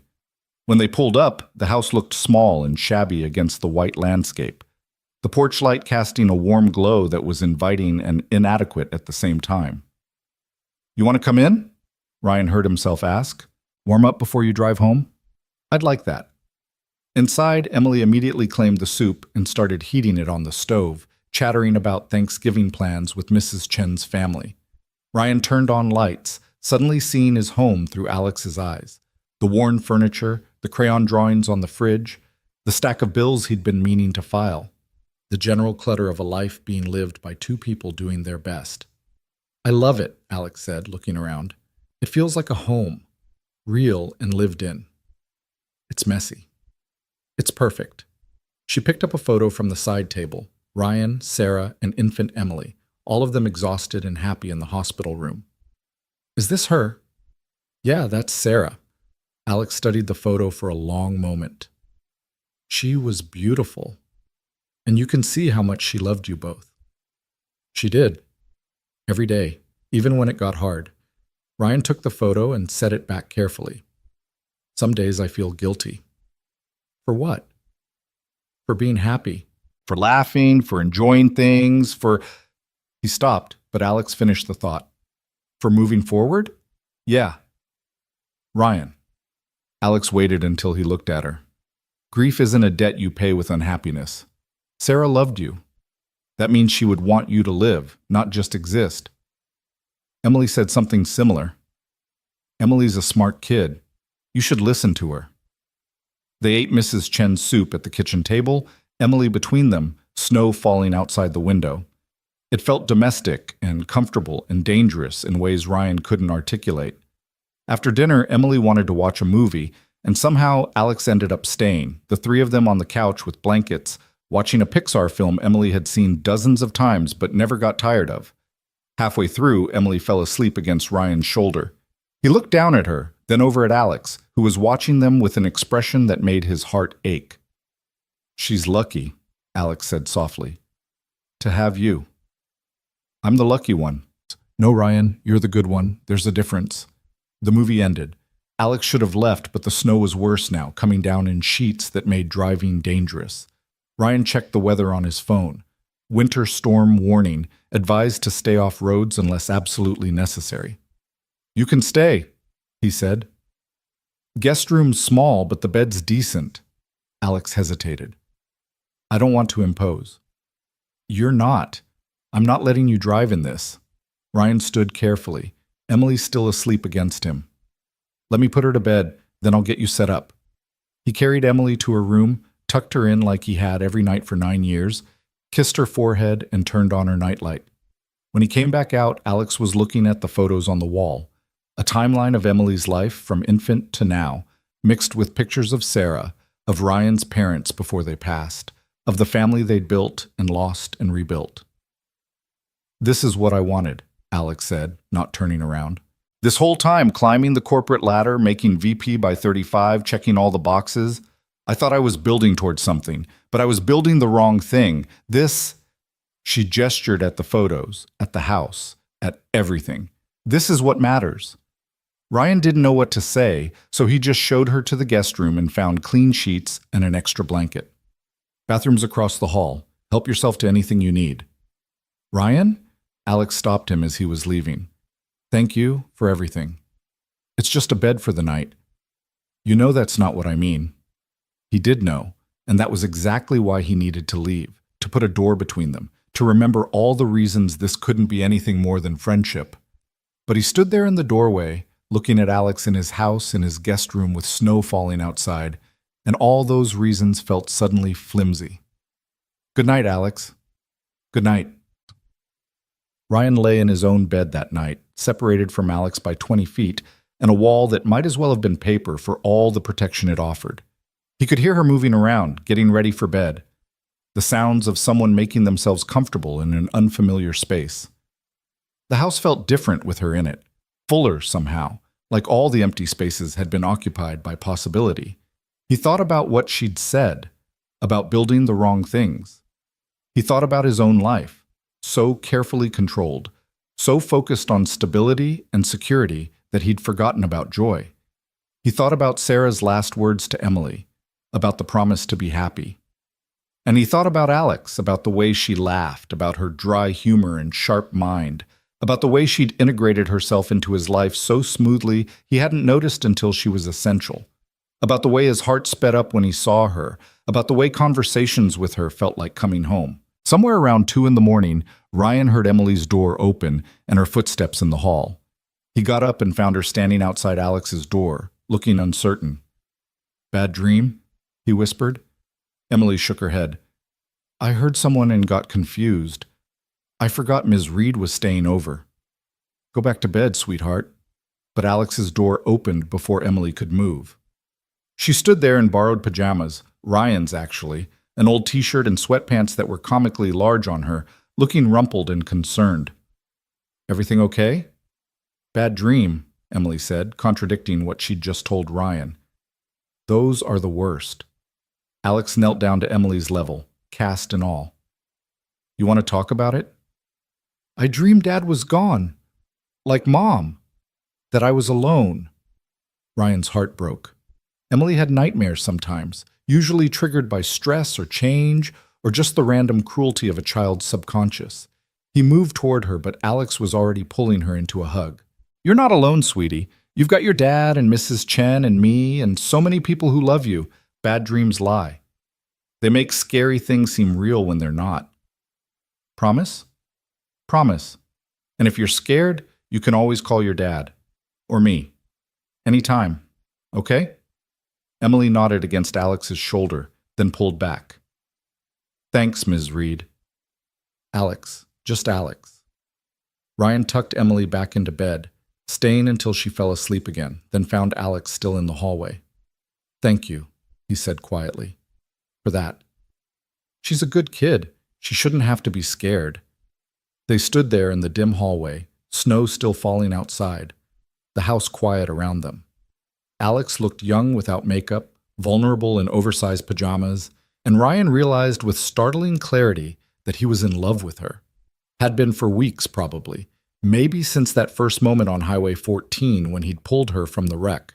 Not the dramatic movie kind of love that hit like lightning, but the quiet kind that crept in through small moments and morning conversations and shared dinners until it was simply there, as fundamental as breathing.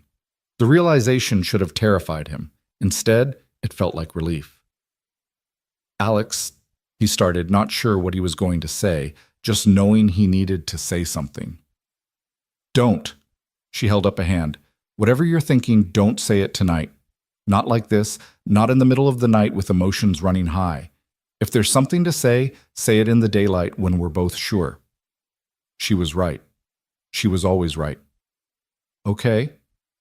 Okay." Alex smiled, small and sad and hopeful. "Good night, Ryan." "Good night." Ryan went back to his room, and this time when he lay down, something had shifted. The fear was still there, all the practical concerns about workplace relationships and setting a good example for Emily and not wanting to mess up something good. But underneath it, solid and sure, was the knowledge that whatever this was between them, it was real. It mattered. And maybe, just maybe, it was worth the risk. Morning came with weak sunlight filtering through clouds, the snow reduced to flurries. Emily was up early, excited to find Alex still there, and insisted on making pancakes for everyone. They were slightly burned and unevenly shaped, but Alex ate them with apparent enthusiasm, praising Emily's cooking skills. "Best pancakes I've had in years," she declared, and Emily beamed. Ryan drove Alex back to her condo in the truck, which started after only 3 tries in the cold. The roads were mostly clear, salt and plows having done their work overnight. They didn't talk much, both lost in their own thoughts, but it was a comfortable silence. "Thank you for last night," Alex said as Ryan pulled up to her building. "For letting me stay, for everything." "Any time." She looked at him for a long moment, something unspoken passing between them. Then she leaned over and kissed his cheek, quick and soft. "Happy Thanksgiving, Ryan." "Happy Thanksgiving." He watched her walk into her building, the walking boot making her movements awkward but determined. Then he drove to the garage to pick up his truck, his cheek still warm where she'd kissed it, his mind a whirlwind of thoughts he couldn't quite organize. Pete was there doing paperwork in the office. He looked up when Ryan came in. "Heard Alex got snowed in at your place last night." "News travels fast."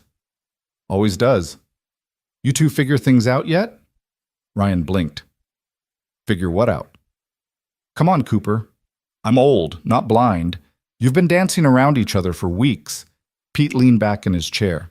"For what it's worth, I think you'd be good together.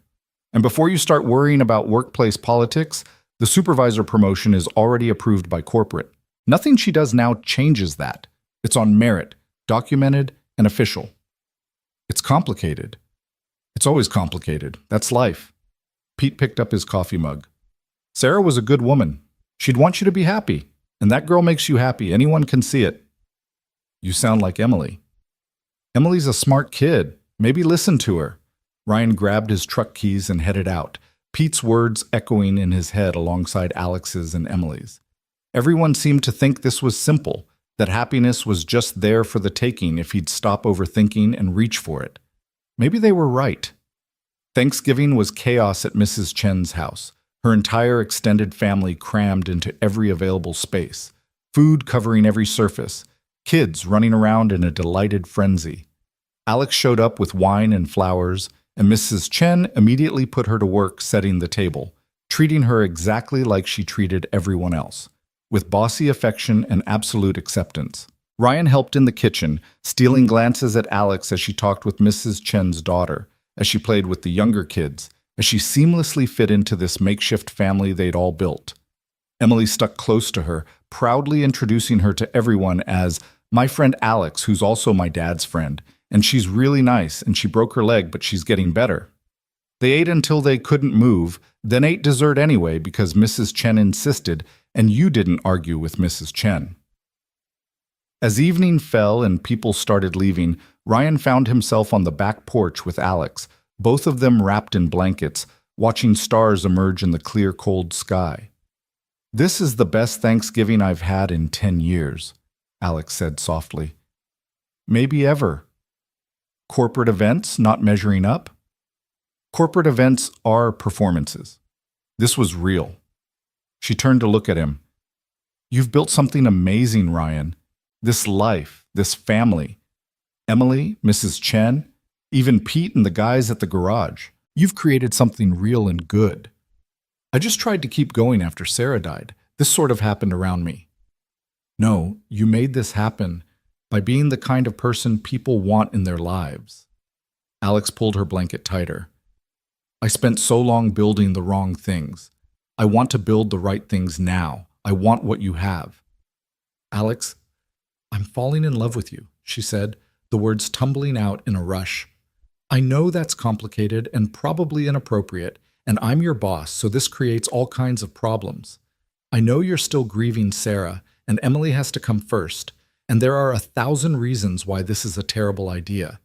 But I needed to say it, in the daylight like I promised, when I'm sure. I'm falling in love with you, Ryan Cooper, and I don't know what to do about it. Ryan's heart was hammering so hard he could hear it. I'm in love with you too. The words hung in the cold air between them, simple and true and terrifying. You are? Yeah, I think I have been since you asked me to stay at the hospital, maybe before. Ryan took her hand, their fingers cold then warm where they touched. I'm scared. Of messing this up, of it affecting work, of Emily getting hurt if things don't work out. I'm scared of a lot of things. Me too. But I'm more scared of not trying, of looking back someday and wondering what if. Ryan squeezed her hand. Sarah told Emily I needed to promise to be happy. I think maybe this is what she meant. Alex's eyes were bright with tears. So what do? We try. Carefully, slowly, figuring it out as we go. We tell Emily first, make sure she's okay with this. We're professional at work, keep boundaries there. And we try. Trying is what matters, Alex said, echoing her own words to Emily. Yeah, it is. Ryan leaned in, and Alex met him halfway, and their first kiss was soft and tentative and perfect. It tasted like possibility and hope, and the courage to build something new from the ashes of what came before. When they pulled apart, Alex was smiling through tears, and Ryan felt lighter than he had in 3 years. This is crazy, Alex whispered. Completely crazy. We're really doing this? Yeah, Ryan said. We really are. Inside, through the window, they could see Emily and the other kids playing, Mrs. Chen directing her family with gentle authority, the warm light and laughter of people who cared about each other. Life, messy and complicated and beautiful, going on the way It always did. Ryan kissed Alex again, taking his time now, and thought about roads and crashes and the strange ways the universe brought people together, about how sometimes the worst moments led to the best things, about courage and grief and the terrifying, wonderful leap of trying again. "Happy Thanksgiving," he murmured against her lips. "Happy Thanksgiving," Alex said back. And somewhere in the cold November night, with snow beginning to fall again and stars watching overhead, two broken people began the careful work of building something whole. They told Emily the next morning over breakfast. Ryan had barely slept, running through different versions of the conversation in his head, trying to find the right words to explain something he barely understood himself. But when they sat down at the kitchen table with pancakes and orange juice, Emily looked at them both and said, "You're together now, right?" Ryan nearly dropped his fork. "How did you—" "I saw you kissing on Mrs. Chen's porch last night, through the window." Emily took a bite of pancake, completely matter of fact. "It's okay, Dad. I told you it was okay." Alex laughed, the sound surprised and relieved. "You're not upset?" "Why would I be upset? You make Dad smile the real way, not the pretend way he does when he thinks I'm not looking. And you're nice to me, and you like Mrs. Chen's dumplings, and you didn't make fun of my piano playing even though I messed up twice." "You didn't mess up," Alex said firmly. "You recovered beautifully. That's different." Emily grinned and turned to Ryan. "See? She's perfect." "She is pretty great," Ryan agreed, meeting Alex's eyes across the table. She blushed, actually blushed, and he felt that warmth in his chest again, the one that was becoming familiar.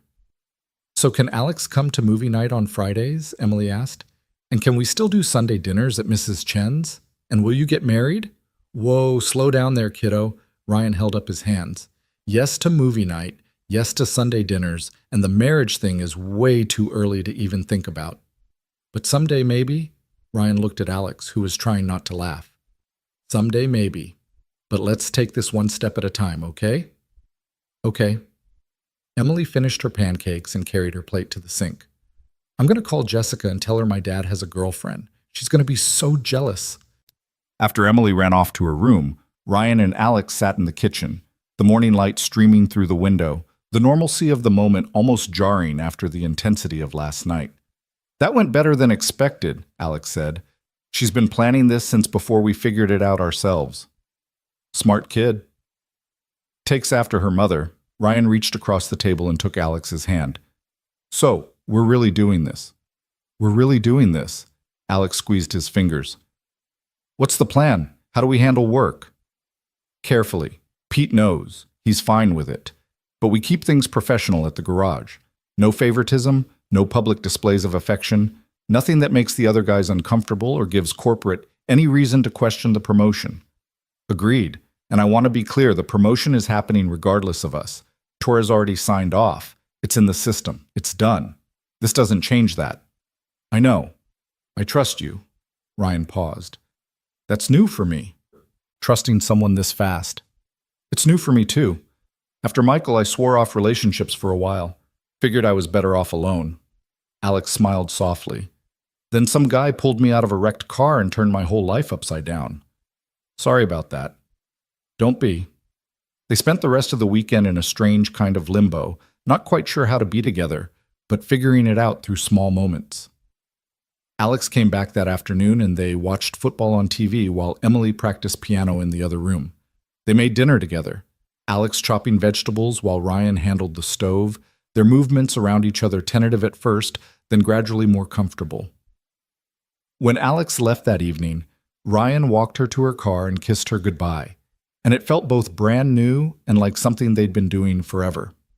Monday morning brought reality back with force. Ryan arrived at the garage early to find Pete already there, along with an unfamiliar car in the lot, a sleek Mercedes with corporate plates. "Torres is here," Pete said, his face grim. "Surprise inspection.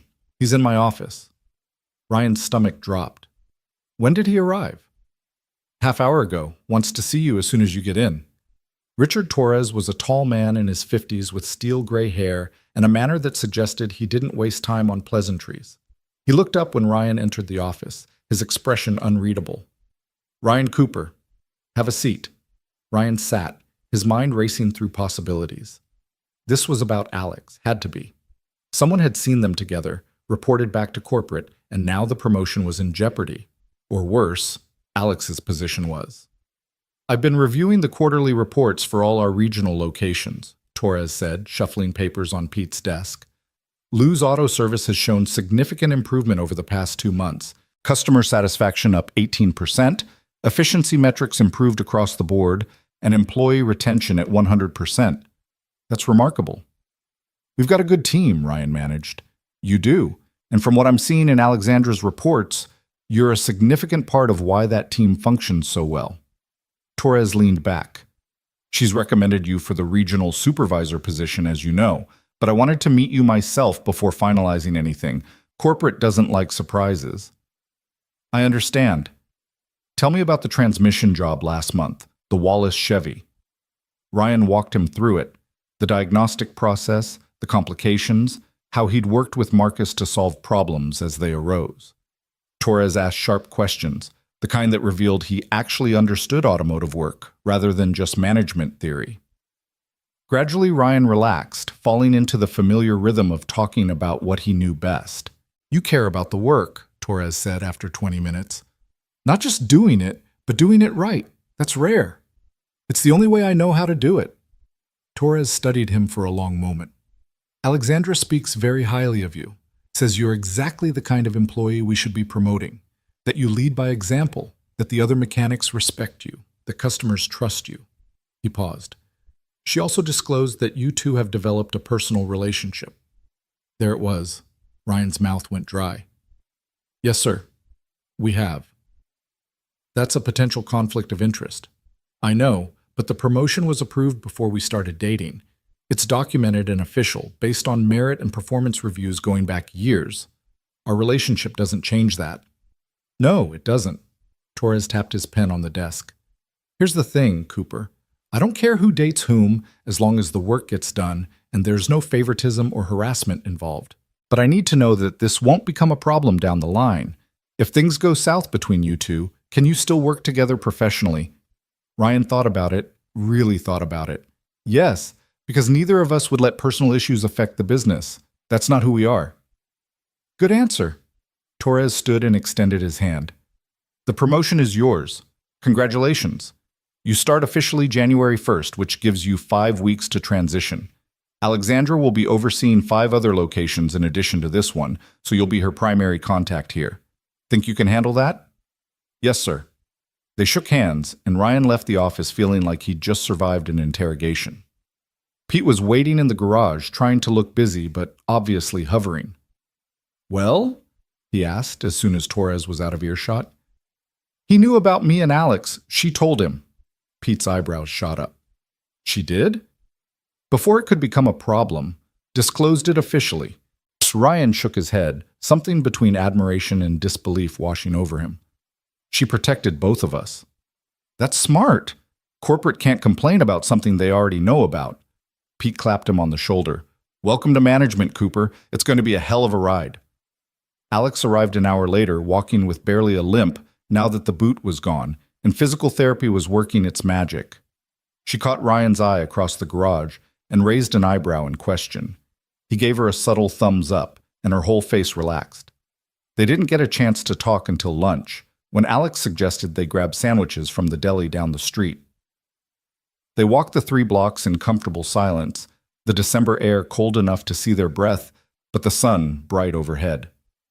Torres talked to you, Alex said once they were seated in the deli.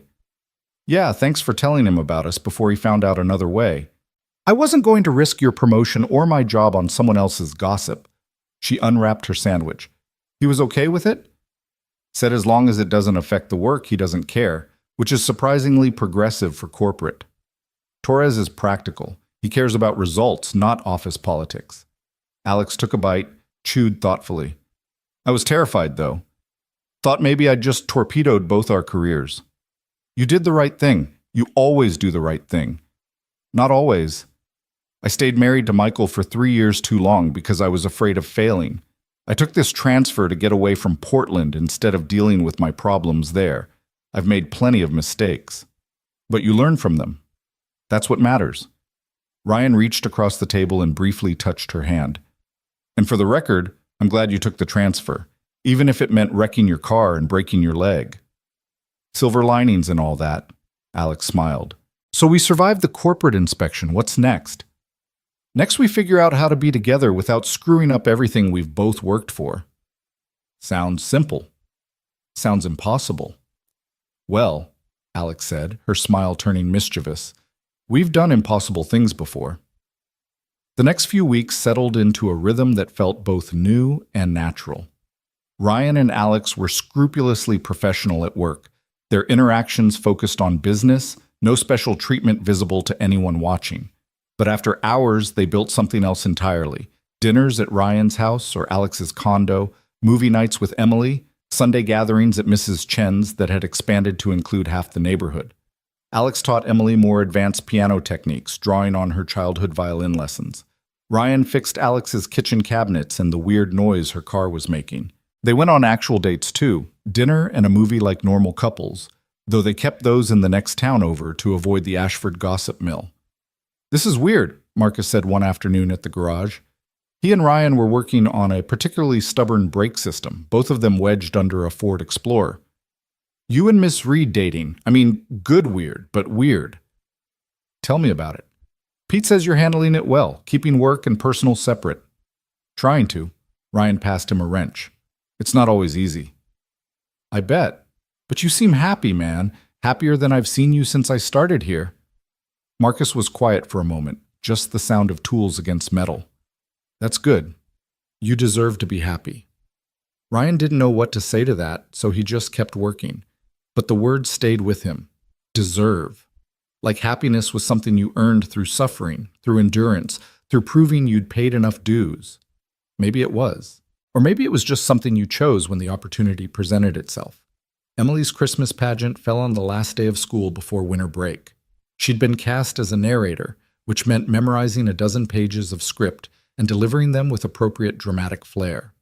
Ryan and Alex both took off work early to attend, sitting together in the auditorium with the other parents, Alex's hand finding his in the darkness as the lights went down. Emily was perfect, her voice clear and confident as she guided the audience through the story. When it was over and the applause thundered through the space, Ryan felt that familiar ache in his chest, pride and loss tangled together, wishing Sarah could see this, grateful that Alex was here to witness it instead. She's incredible, Alex whispered as they stood to leave. She really is. They took Emily out for celebratory ice cream afterward, even though it was freezing outside and they all had to huddle in their coats while eating. Emily chattered about the pageant, about her friend's costume malfunction, about how she'd almost forgotten her lines but remembered just in time. I was so scared, she admitted, but then I saw you guys in the audience and I remembered what you said, Alex, about trying being what matters, so I just tried. And you succeeded, Alex said firmly. That's how it works. Later that night, after Emily was in bed, Ryan and Alex sat in his living room with mugs of tea, the Christmas tree lights casting colored shadows across the walls. They decorated it the week before, all three of them, with Emily directing the placement of every ornament like a tiny perfectionist general.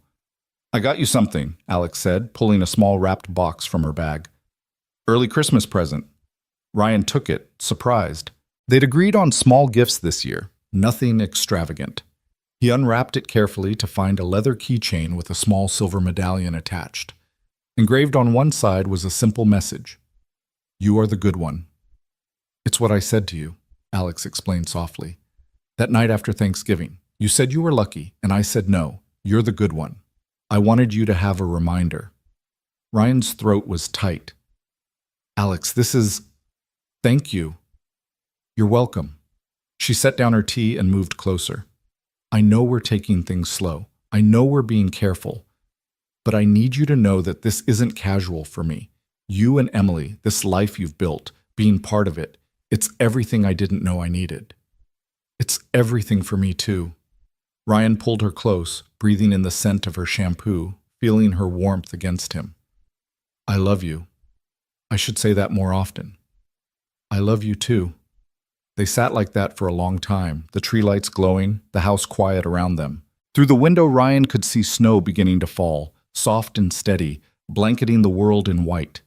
It felt like peace, like hope, like the ending of one chapter and the beginning of another. Christmas came with all its chaos and joy. Emily woke them at 6 in the morning. Alex had stayed over on Christmas Eve after they'd spent hours assembling the bike Emily had been begging for, and dragged them both downstairs to the tree. Alex had brought gifts for everyone, thoughtful things that showed she'd been paying attention. A new toolkit for Ryan, piano books for Emily, a ridiculous sweater for Mrs. Chen that the older woman loved immediately. Ryan's gift to Alex was a vintage violin he'd found at an estate sale and had restored by a professional. When she opened it, she went completely still, her eyes filling with tears. "Ryan, this is too much. You said it was never too late to do what you love. So do what you love." He touched her face gently. "Play for us sometime." "I will. I promise." They spent Christmas Day at Mrs. Chen's, the house packed with people and food and laughter. Alex fit in like she'd always been there, helping in the kitchen, playing games with the kids, listening to Mrs. Chen's stories about the old country with genuine interest. Watching her, Ryan felt something settle in his chest. Certainty. This was right. This was real. This was what building the right things looked like. But the universe, Ryan was learning, had a way of testing certainty. The call came 2 days after Christmas, early in the morning. Ryan's phone buzzing insistently pulled him from sleep. Unknown number, Seattle area code. He almost ignored it. Then something made him answer. "Mr. Cooper, this is Stevens and Associates law firm. We're calling on behalf of Michael Reed regarding his divorce from Alexandra Reed." Ryan was instantly awake. "What about it?" "Mr. Reed has concerns regarding the nature of Ms. Reed's relationship with you and how it might impact the final settlement. We'd like to request a meeting to discuss—" "No." Ryan's voice was flat. "Alex's divorce is her business, not mine. You want to discuss something, you talk to her lawyer." "Mr. Cooper, we can make this easy or difficult. Mr. Reed simply wants to ensure that his soon-to-be ex-wife isn't in a relationship that began before the separation, as that would affect the settlement terms. The separation was 6 months before I even met Alex. The divorce was filed 4 months before that, so there's nothing to discuss." Ryan was out of bed now, pacing. "Don't call me again. And if Michael Reed has a problem, he can talk to Alex directly instead of hiding behind lawyers." He hung up, his hand shaking with anger. The phone rang again immediately. He ignored it this time, then blocked the number. Then he called Alex. She answered on the second ring, sounding groggy. "Ryan, what's wrong?" "Your ex-husband's lawyers just called me. They're trying to claim our relationship affects the divorce settlement." A long silence. Then Alex's voice, tight and controlled. "I'm coming over." She arrived 20 minutes later, still in pajamas with a coat thrown over them, her hair uncombed and her face pale with fury. Ryan had made coffee, and they sat at the kitchen table while Alex explained. "Michael's been fighting the settlement for months. He wants half my retirement, half my savings, even though we kept separate accounts and the marriage only lasted 4 years. His lawyer is looking for any angle to prove I was unfaithful or that I'm not negotiating in good faith." She pressed her hands flat on the table like she was physically holding herself together. "This is my fault. I should have warned you this might happen." "How is this your fault? You left him, filed for divorce, followed every rule." "But Michael doesn't care about rules. He cares about winning." Alex looked up at Ryan, her eyes fierce. "He's going to try to make trouble for you. Maybe at work, maybe with Emily. I won't let that happen. If I need to step back, if I need to No." Ryan caught her hands. "No, you're not stepping back. We're not letting some bitter ex dictate our lives. We've done nothing wrong. But if it affects your promotion, or if corporate decides I'm a liability, then we deal with it together. That's what this is, right? Being together means facing problems together." Alex's eyes were bright with unshed tears. "I don't want you to lose anything because of me. I won't, because we're smarter than he is, and we've got documentation and witnesses and the truth on our side." Ryan squeezed her hands. "But we need to be strategic. We need to tell Torres before Michael's lawyer does. Get ahead of it." "You're right." Alex took a shaky breath. "I'll call him this morning, explain the situation. And I'll call my neighbor Jim. He's a lawyer, does family law. He can advise us on what to expect. They spent the rest of the morning making calls, building their defense against an attack they'd hoped wouldn't come. Torres was surprisingly supportive when Alex explained the situation, saying he dealt with vindictive ex-spouses before and knew the playbook. Jim, who Ryan had helped numerous times with car troubles and had never properly paid him back, offered his services pro bono to make sure Michael's lawyers couldn't manufacture any legal trouble. "This is going to get ugly," Jim warned over the phone. "These things usually do, but if you've both got clean hands, which it sounds like you do, then there's nothing to worry about legally. Personally, though, it might get uncomfortable."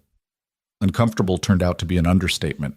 Over the next 2 weeks, Michael's lawyer tried every angle, calling the garage directly and asking Pete invasive questions about when Ryan and Alex started dating, contacting Ashford General to request Alex's hospital records from the accident, even showing up at Mrs. Chen's house to ask about Sunday dinners. Mrs. Chen, bless her, slammed the door in his face and called Ryan immediately. "Rude man in bad suit asking about you and Alex. I tell him nothing. Next time he come, I have my grandson talk to him. Very big grandson." The pressure was constant and exhausting. Alex grew quieter, more withdrawn, carrying guilt that no amount of reassurance could fully erase. Ryan watched her pull back bit by bit, protecting him and Emily from her ex-husband's vindictiveness by creating distance. She stopped coming to Sunday dinners. She declined movie nights. She was professional to the point of coldness at work. And when Ryan tried to talk to her about it, she deflected. "I just need to get through this," she said. "Once the divorce is final, once Michael's lawyer realizes there's nothing to find, it'll all blow over." But Ryan knew better. He'd seen this before in Sarah's final months, the way she'd tried to protect him and Emily from her pain by shouldering it alone. It hadn't worked then, and it wouldn't work now. He found her one evening in early January, sitting alone in her condo, the place dark except for the lamp by the couch. She looked small and tired, nothing like the confident woman who'd walked into the garage that first day. "Hey," Ryan said softly, letting himself in with the key she'd given him. "Rough day?" "They're all rough days lately." Alex didn't look up. "Michael's lawyer sent another letter. They're threatening to subpoena Emily, ask her about when we started dating, whether I was ever at your house before Thanksgiving." Ryan's blood went cold. "They can't do that. She's 9 years old." "They can try. Jim says it won't go anywhere, that no judge would allow it, but just the threat—" Alex's voice broke. "I can't let Emily get dragged into this. I won't." "So what are you saying?" "I'm saying maybe we should take a break, just until the divorce is final, until Michael realizes he can't hurt me anymore." "No." "Ryan, no." He sat down beside her, taking her hands firmly. "That's exactly what he wants. He wants to isolate you, make you think you're poison to everyone around you, but you're not. You're the best thing that's happened to me and Emily in 3 years, and we're not letting some bitter ex steal that. But Emily is tougher than you think, and she loves you. She asked me last week when you were going to come back to movie nights because it's not the same without you." Ryan waited until Alex looked at him. "We're in this together, all of us. Mrs. Chen, Pete, Jim, me, Emily. You've got a whole army behind you. Stop trying to fight alone." The tears came then, hard and messy, and Ryan pulled her close while she cried out weeks of stress and guilt and fear. When she finally quieted, he got her a glass of water and made her drink it, then ordered Chinese food because he knew she hadn't been eating properly. "I don't know how to do this," Alex admitted over lo mein. "The divorce is bringing up everything Michael said about me. That I'm too focused on work, that I'm cold, that I don't know how to be a real partner. What if he's right?" "He's not right. He's an idiot who let you go and can't stand that you're happy without him." Ryan set down his chopsticks. "You're not cold. You're careful, which is different. You're careful because you've been hurt. But with me, with Emily, with everyone who matters, you're warm and funny and so full of love it makes my chest hurt sometimes." "Really?" "Really. And I need you to trust that, trust us. Trust that we're strong enough to weather whatever Michael throws at us." Alex was quiet for a long moment, pushing noodles around her plate. Then she looked up with something of her old fire in her eyes. Okay, you're right. No more pulling away. We face this together." "Together," Ryan confirmed. The divorce was finally settled in late January, Michael agreeing to terms after his lawyer failed to find any evidence of wrongdoing. Alex kept her retirement and savings, he kept the Portland condo they'd shared, and they both walked away free. The relief on Alex's face when she got the call was profound, years of tension draining away in an instant. "It's done," she said, sitting in Ryan's living room with Emily between them on the couch. "It's actually done." "Good," Emily said firmly. "Now can we go back to normal movie nights? I miss you being here." "Yeah, sweetheart. Normal movie nights." They celebrated with Chinese takeout and a Marvel movie marathon. The three of them piled on the couch with blankets, everything finally settling back into place. Watching Alex and Emily argue about which superhero was best, Ryan felt that certainty again, stronger now for having survived the storm. His phone buzzed. A text from Pete. "Corporate sending someone tomorrow for your official supervisor review. Just a formality, but look sharp." Ryan showed Alex the message. She smiled. "You're going to do great. You've earned this. We've earned this. All of us." The review the next day was indeed a formality. An HR representative from Seattle who spent 3 hours touring the garage, interviewing the staff, reviewing Ryan's work history and performance metrics. She seemed pleased with everything she found, making notes and nodding frequently. "You've built an excellent team dynamic here," she told Ryan at the end. "Employee satisfaction scores are the highest in the region, and your technical skills are well documented. I'll be recommending final approval for the supervisor position." The official letter came a week later, making it real. Ryan Cooper, regional supervisor, effective immediately, with a salary that would finally let him breathe easy. He showed the letter to Emily first, and she shrieked and hugged him so hard his ribs cracked. "Does this mean we can get a dog?" she asked. "Don't push your luck, kid." He called Alex next, catching her between meetings at one of the other locations she oversaw. "It's official. The letter came."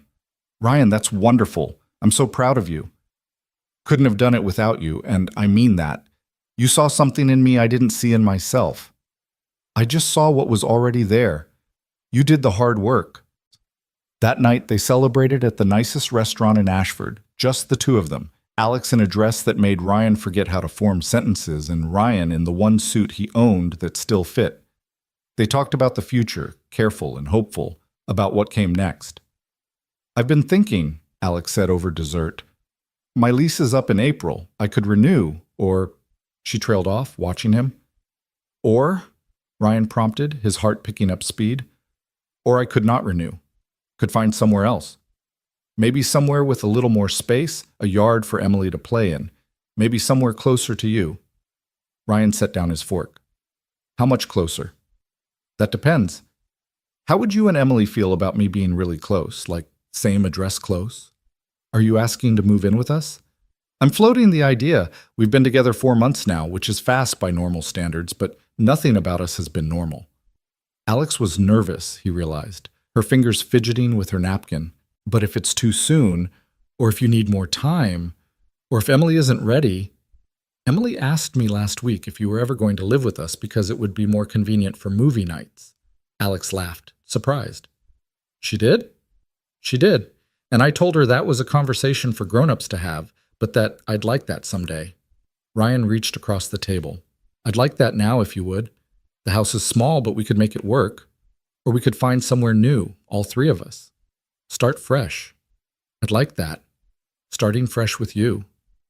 They sealed it with a kiss across the table, ignoring the amused looks from other diners, too happy to care about propriety. When they got home, Emily was still awake despite it being past her bedtime, reading in her room with a flashlight under the covers. "Emily Sarah Cooper, what are you still doing up?" Ryan asked, using her full name, which only happened when she was in trouble or he was being playful. "Waiting to hear how dinner went." "Did you ask her?" Emily directed this at Alex. "How did you—" Alex started, then laughed. "Yes, I asked him. And we're going to find a new place together, all three of us." Emily threw her book aside and launched herself at them both, wrapping her arms around Alex's waist. "Finally! Can we get a dog now?" "One step at a time," Ryan said, but he was already thinking maybe they could. Maybe everything was possible now. They spent the next few weeks house hunting, looking at places that could hold all three of them and whatever future they were building. Emily came to every showing, offering opinions on backyards and bedroom sizes and whether the kitchen was good enough for making pancakes. Mrs. Chen came too sometimes, pointing out structural issues and praising good bones, her real estate expertise from a previous career proving invaluable. They found it in mid-February, a three-bedroom house on the edge of town with a big backyard and a porch perfect for summer evenings.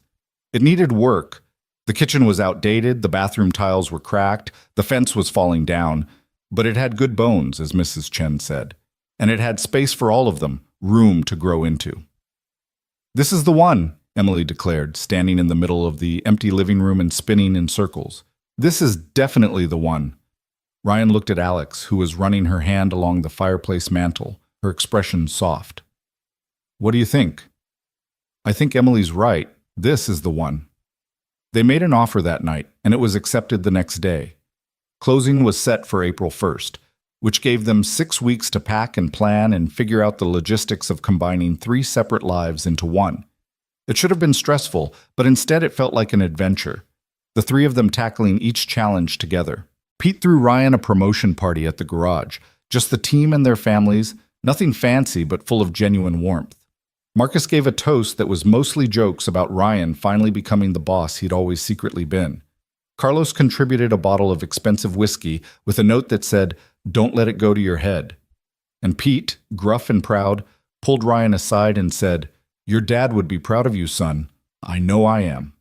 Alex stood next to Ryan through all of it, her hand in his, part of the family these men had built in this garage over years of shared work and mutual respect. No one questioned her presence. No one made it weird. She was just part of things now, the way she was part of everything else in Ryan's life. The night before they moved into the new house, Ryan couldn't sleep. He lay in his old bedroom, in the house where he'd brought Sarah as a bride, where Emily had taken her first steps, where Sarah had died with her family around her. Leaving felt like betrayal, like he was abandoning the memories built into these walls. He got up and found Emily awake too, sitting in the dark living room. "Can't sleep either?" he asked, settling beside her. "I'm sad," Emily said simply. "About leaving. I know the new house is better, and I'm excited, but this house has Mom in it. What if we forget her in the new place?" Ryan pulled her close.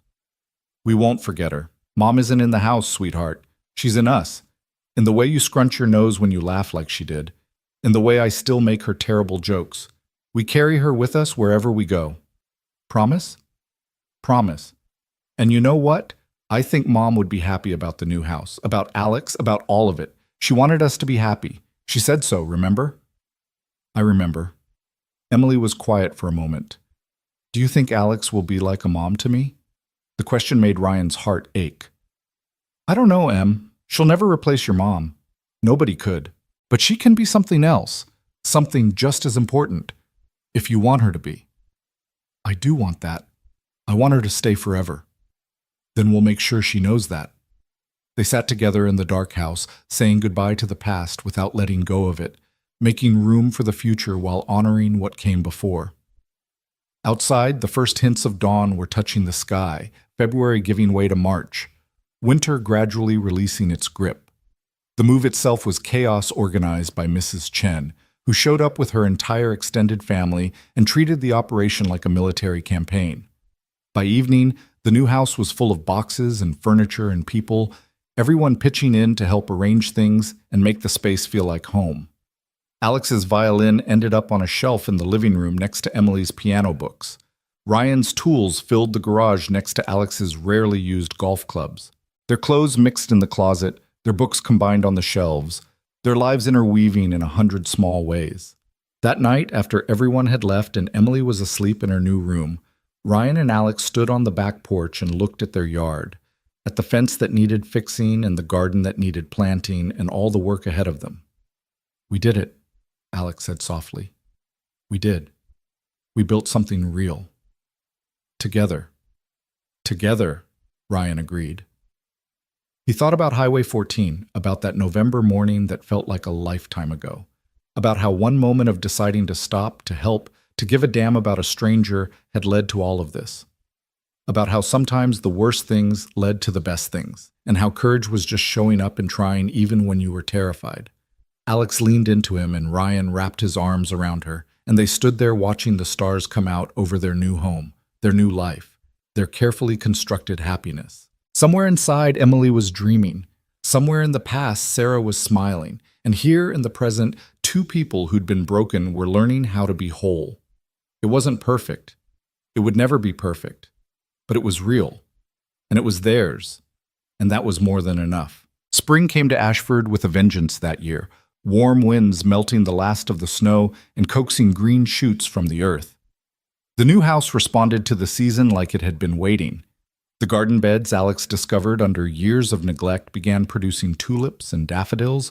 The old apple tree in the corner of the yard burst into bloom, and suddenly their backyard was alive with color and possibility.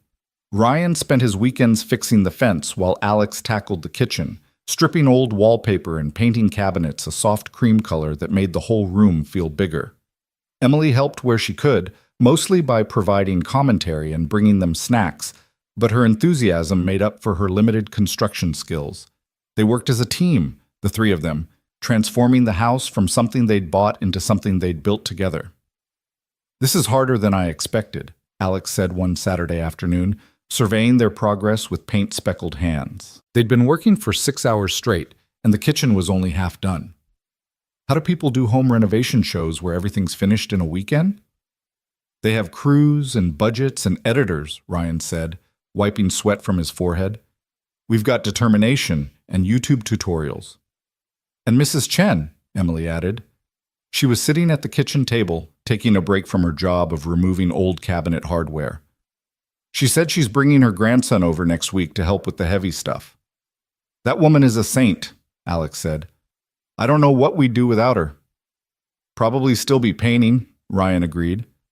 The work was exhausting but satisfying in ways Ryan hadn't anticipated. Every repair, every improvement, every small victory felt like they were claiming the house as theirs. This wasn't Sarah's house, wasn't the place where grief lived in every corner. This was new, untainted by loss, full of possibility. He could breathe here in a way he hadn't been able to in years. But change, Ryan was learning, never came without complications. The first real test came in early April, when Emily's school called. Ryan was at the garage, deep in a complicated engine rebuild, when his phone rang. The school's number always made his stomach drop. Nothing good ever started with a call from the principal. "Mr. Cooper, this is Principal Davidson. I'm calling about Emily. There was an incident at recess today." Ryan's heart kicked into overdrive. "Is she hurt?" "No, she's fine physically, but she got into a fight with another student, pushed him hard enough that he fell and scraped his knee. We have a zero-tolerance policy for physical altercation, so she's suspended for the rest of the day. You'll need to come pick her up." A fight. Emily, who avoided conflict like other kids avoided vegetables, who cried when she accidentally stepped on ants. There has to be more to this. Emily doesn't just push people. "We're still gathering information, but regardless of the circumstances, physical violence results in automatic suspension. Can you be here within the hour?" Ryan promised he would be, hung up, and immediately called Alex. She was at another location 40 minutes away but said she'd meet him at the school. Then he told Pete he had a family emergency and drove to Ashford Elementary, his mind spinning through possibilities. He found Emily in the principal's office, her face red and tear-streaked, her arms crossed defensively across her chest. She wouldn't look at him when he came in. "Em, what happened?" "I don't want to talk about it." Principal Davidson, a kind woman in her 50s who'd been running the school since before Emily was born, gestured for Ryan to step into the hallway. The other student, Jason Miller, was apparently teasing Emily about her family situation, specifically about Ms. Reed living with you. He said some unkind things. Emily asked him to stop. He didn't, and she pushed him. Ryan's jaw tightened. "What exactly did he say?" "I'd rather not repeat it, but it was inappropriate and hurtful, and we'll be addressing it with Jason and his parents as well." Davidson's expression was sympathetic.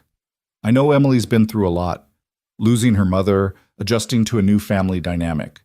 But we can't allow physical responses to verbal provocation. I'm sure you understand." Ryan understood, but he didn't like it. "How long is the suspension?"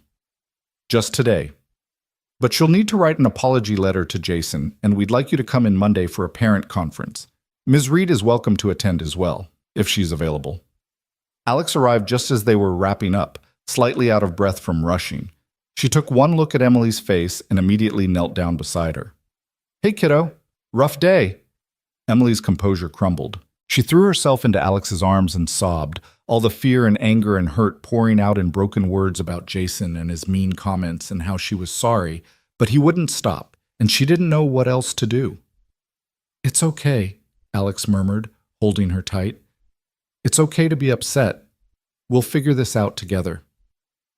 They drove home in Alex's car, Emily wedged between them in the back seat, even though she was probably too big for that, needing the physical contact. At home, Ryan made hot chocolate while Alex got Emily settled on the couch with blankets. Then they both sat down and let Emily tell the whole story. Jason Miller had apparently decided that Emily's new family situation was prime teasing material. It had started small, jokes about Emily having two moms now, questions about whether Alex was her real mother or just pretending. Emily had ignored it for weeks, the way the school counselor had taught her to handle bullies. But that day at recess, Jason had escalated.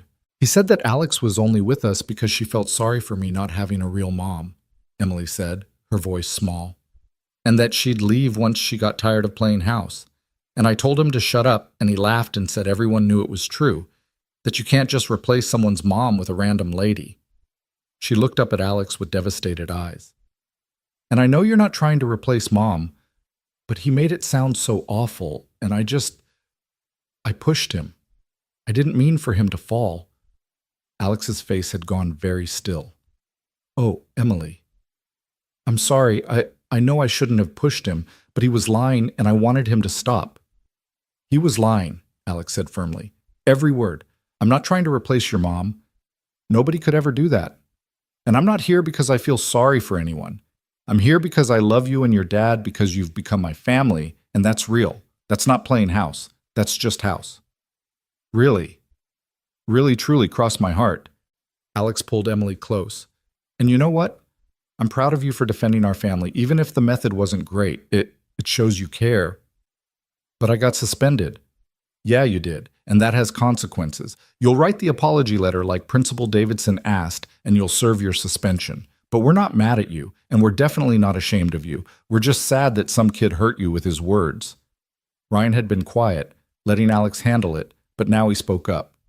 "We'll talk to Jason's parents too. What he said wasn't okay, suspension or not.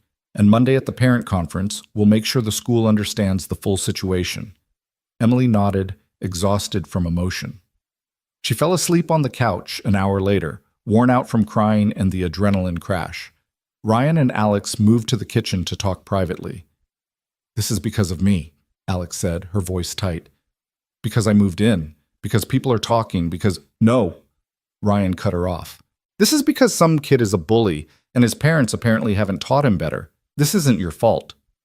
"But if I wasn't here, if you weren't here, Emily would be sadder, and I'd be lonelier, and this house would be a lot emptier.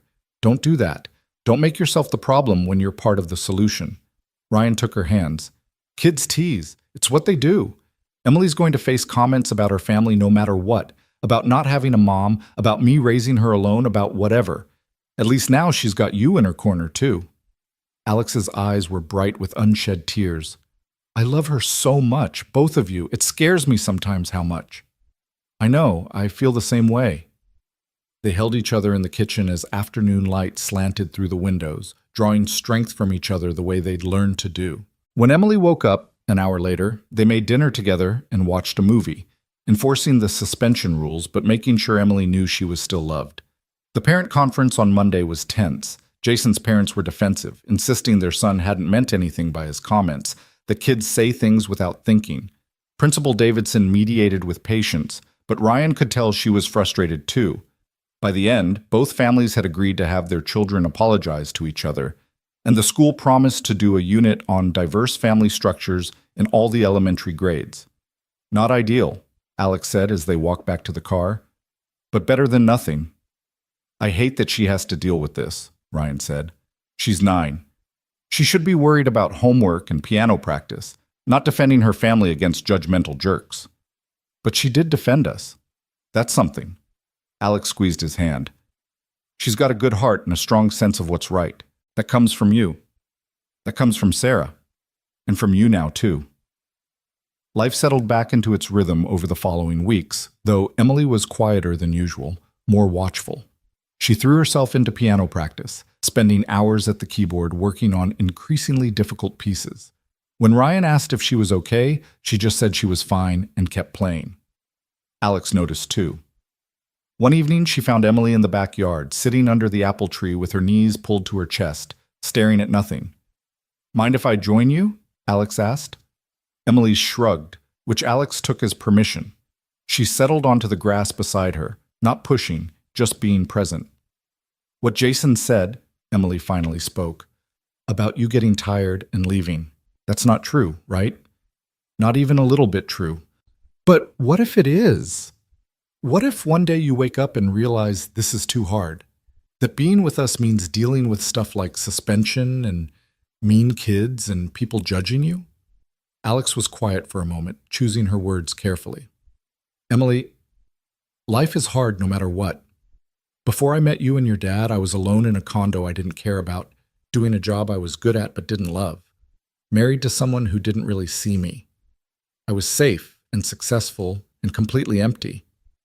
Then I crashed my car on a random highway, and your dad stopped to help, and suddenly my whole life turned inside out. In a good way? In the best way. Because now I have people I love, a home that feels real, work that matters, because I'm doing it alongside people I respect. Is it harder than before? Yeah, but it's also infinitely better. I wouldn't trade this for anything." Emily leaned against Alex's shoulder. "I'm glad you crashed your car." Alex laughed. "That's probably the weirdest thing anyone's ever been glad about. But I'm glad too." They sat under the apple tree as the sun set, painting the sky in shades of pink and gold, and something in Emily's posture relaxed. The fear didn't disappear entirely. Ryan knew it would probably resurface in different forms as Emily grew, but for now she was reassured. May brought Ryan's first major challenge as supervisor. One of the other mechanics at the shop, a guy named Derek, who'd been there for 8 years, started showing up late and leaving early, his work getting sloppier. Ryan had tried talking to him informally, asking if everything was okay, but Derek brushed him off. Now Pete was getting customer complaints, and something had to be done. "You're going to have to write him up," Pete said. "Document it officially, put him on notice. If it doesn't improve, we'll have to let him go." Ryan hated the idea of disciplining someone he'd worked alongside for years, but he also knew Pete was right. You couldn't let one person's problems drag down the whole team. He called Derek into the office and had the conversation, firm but compassionate, explaining that the behavior had to change. Derek took it badly. "This is because you're sleeping with the boss," he said, his face red with anger. "You get promoted, suddenly you're on some power trip, forgetting where you came from." The words hit harder than Ryan expected. "This has nothing to do with Alex. This is about you showing up 2 hours late 3 times last week and leaving a brake job half finished that almost got sent out to a customer. Sure it is. You think we don't all see what's happening? You two playing house, her giving you special treatment, you forgetting about the guys who've been here just as long. If you think I'm treating you unfairly, you can file a complaint with HR. But the work issues are documented and real, and they stop now. That's not negotiable." Ryan kept his voice level despite the anger churning in his gut. "You're a good mechanic, Derek. You've been here longer than I have. But something's going on with you, and it's affecting your work. If you need help, personal problems, whatever, we can figure that out. But the current situation can't continue." Derek left without another word, slamming the office door hard enough to rattle the frame. Ryan sat there for a long moment, his hands shaking slightly, wondering if he'd handled it right. He called Alex that night and told her what happened. "You did exactly what you should have," she said. "Drew boundaries, offered support, documented everything. That's good management." "Doesn't feel good." "It never does. That's how you know you're doing it right. The people who enjoy disciplining others are usually doing it for the wrong reasons." Alex paused. "Derek's comment about us, though. That's going to be a thing, isn't it? People assuming favoritism, questioning whether you earned your position. Let them question. I know the truth. You know the truth. That's what matters." "Is it, though? What if this hurts your credibility with the team?" "Then I rebuild credibility through my work. same as always. Ryan was more certain than he expected.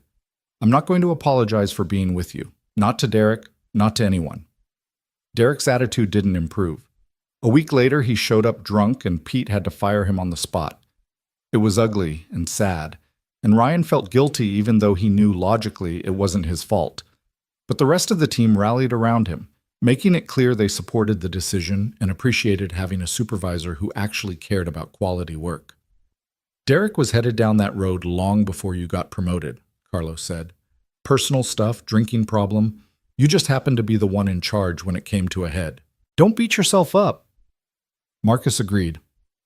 You're a good boss, man. Fair, willing to teach, actually listens. That's rare. Don't let one bitter guy make you question that. Their support meant more than Ryan could articulate.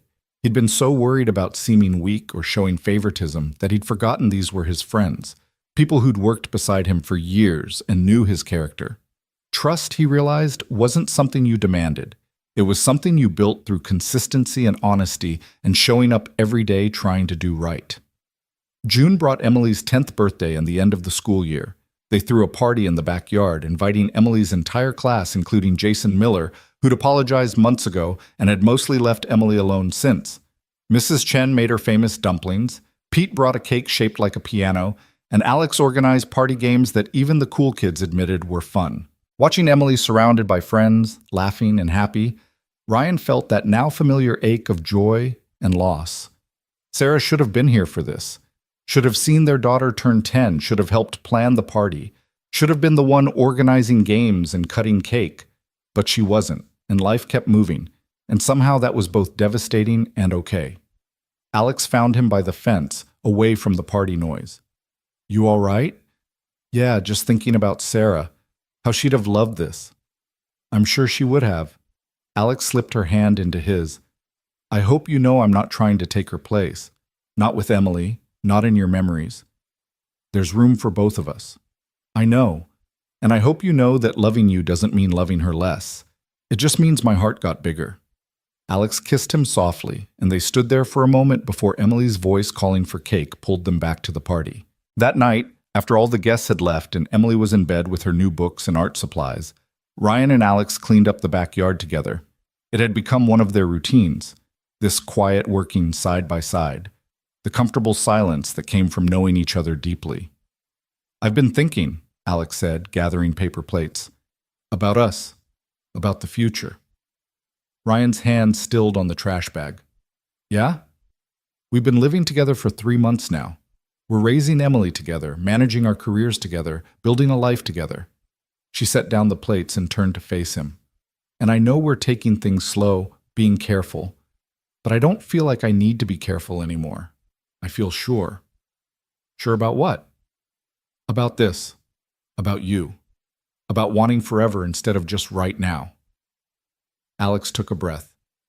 I'm not proposing.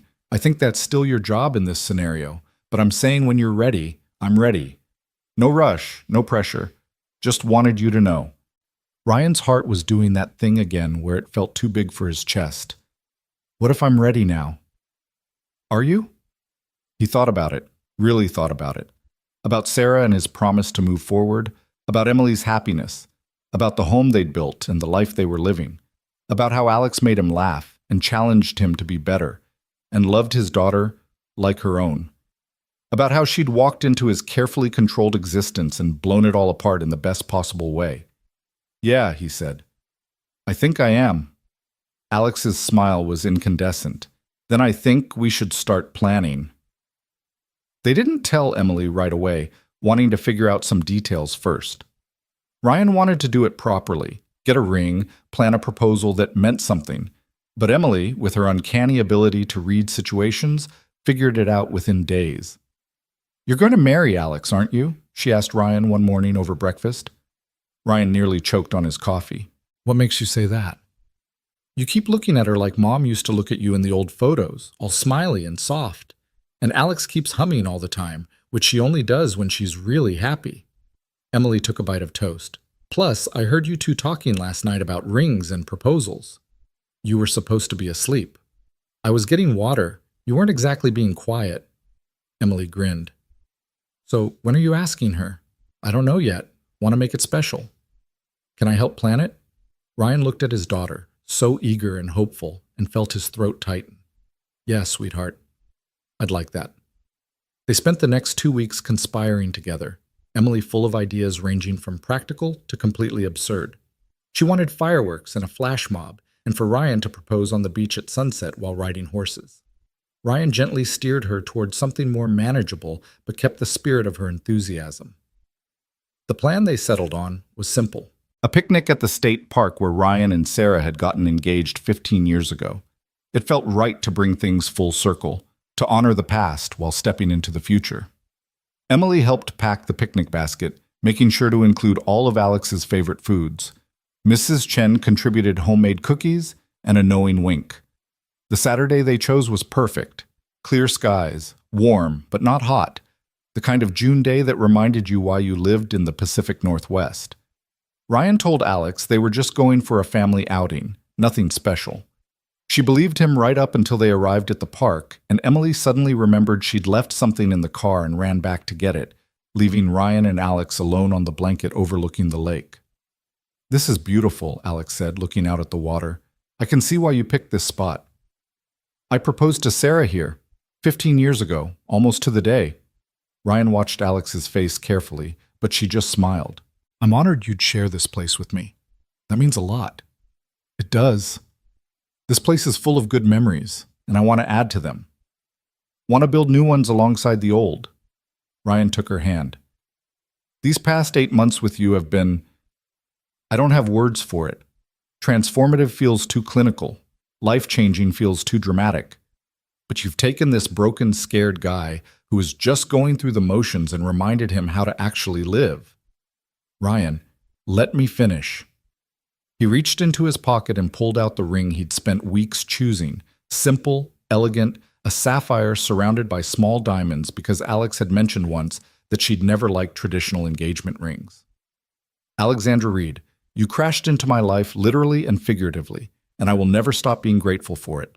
You've become Emily's family and my partner and the person I want to build everything with. Will you marry me?" Alex was crying, her hands shaking as she looked at the ring, at Ryan, at the lake and the sky and the life spreading out before them. "Yes. God, yes. Obviously, yes." Ryan slipped the ring onto her finger, and they kissed as Emily's cheer echoed from the parking lot where she'd apparently been watching. She came running back, throwing herself at them both, the three of them tangled together on the picnic blanket, laughing and crying and holding on. "I helped plan it," Emily announced proudly. "Dad wanted to do it at home in the kitchen, but I said that was boring." "The kitchen would have been perfect," Alex said, wiping her eyes. "But this is better. Thank you for sharing this place with me, both of you." They spent the afternoon at the park, eating their picnic and making plans and watching boats drift across the lake. Emily wanted to know about the wedding. When, where, what she'd wear, whether she could help plan it. Alex promised to involve her in every decision, and Emily beamed. On the drive home, Emily fell asleep in the back seat, exhausted from excitement. Ryan glanced at Alex in the passenger seat, the ring catching the light, her smile soft and content. "Happy?" he asked.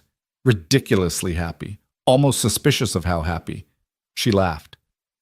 "After Michael, after the divorce, I thought maybe I'd used up my chance at this, that I'd picked wrong once and that was it. But this, it's like getting a second chance at getting it right."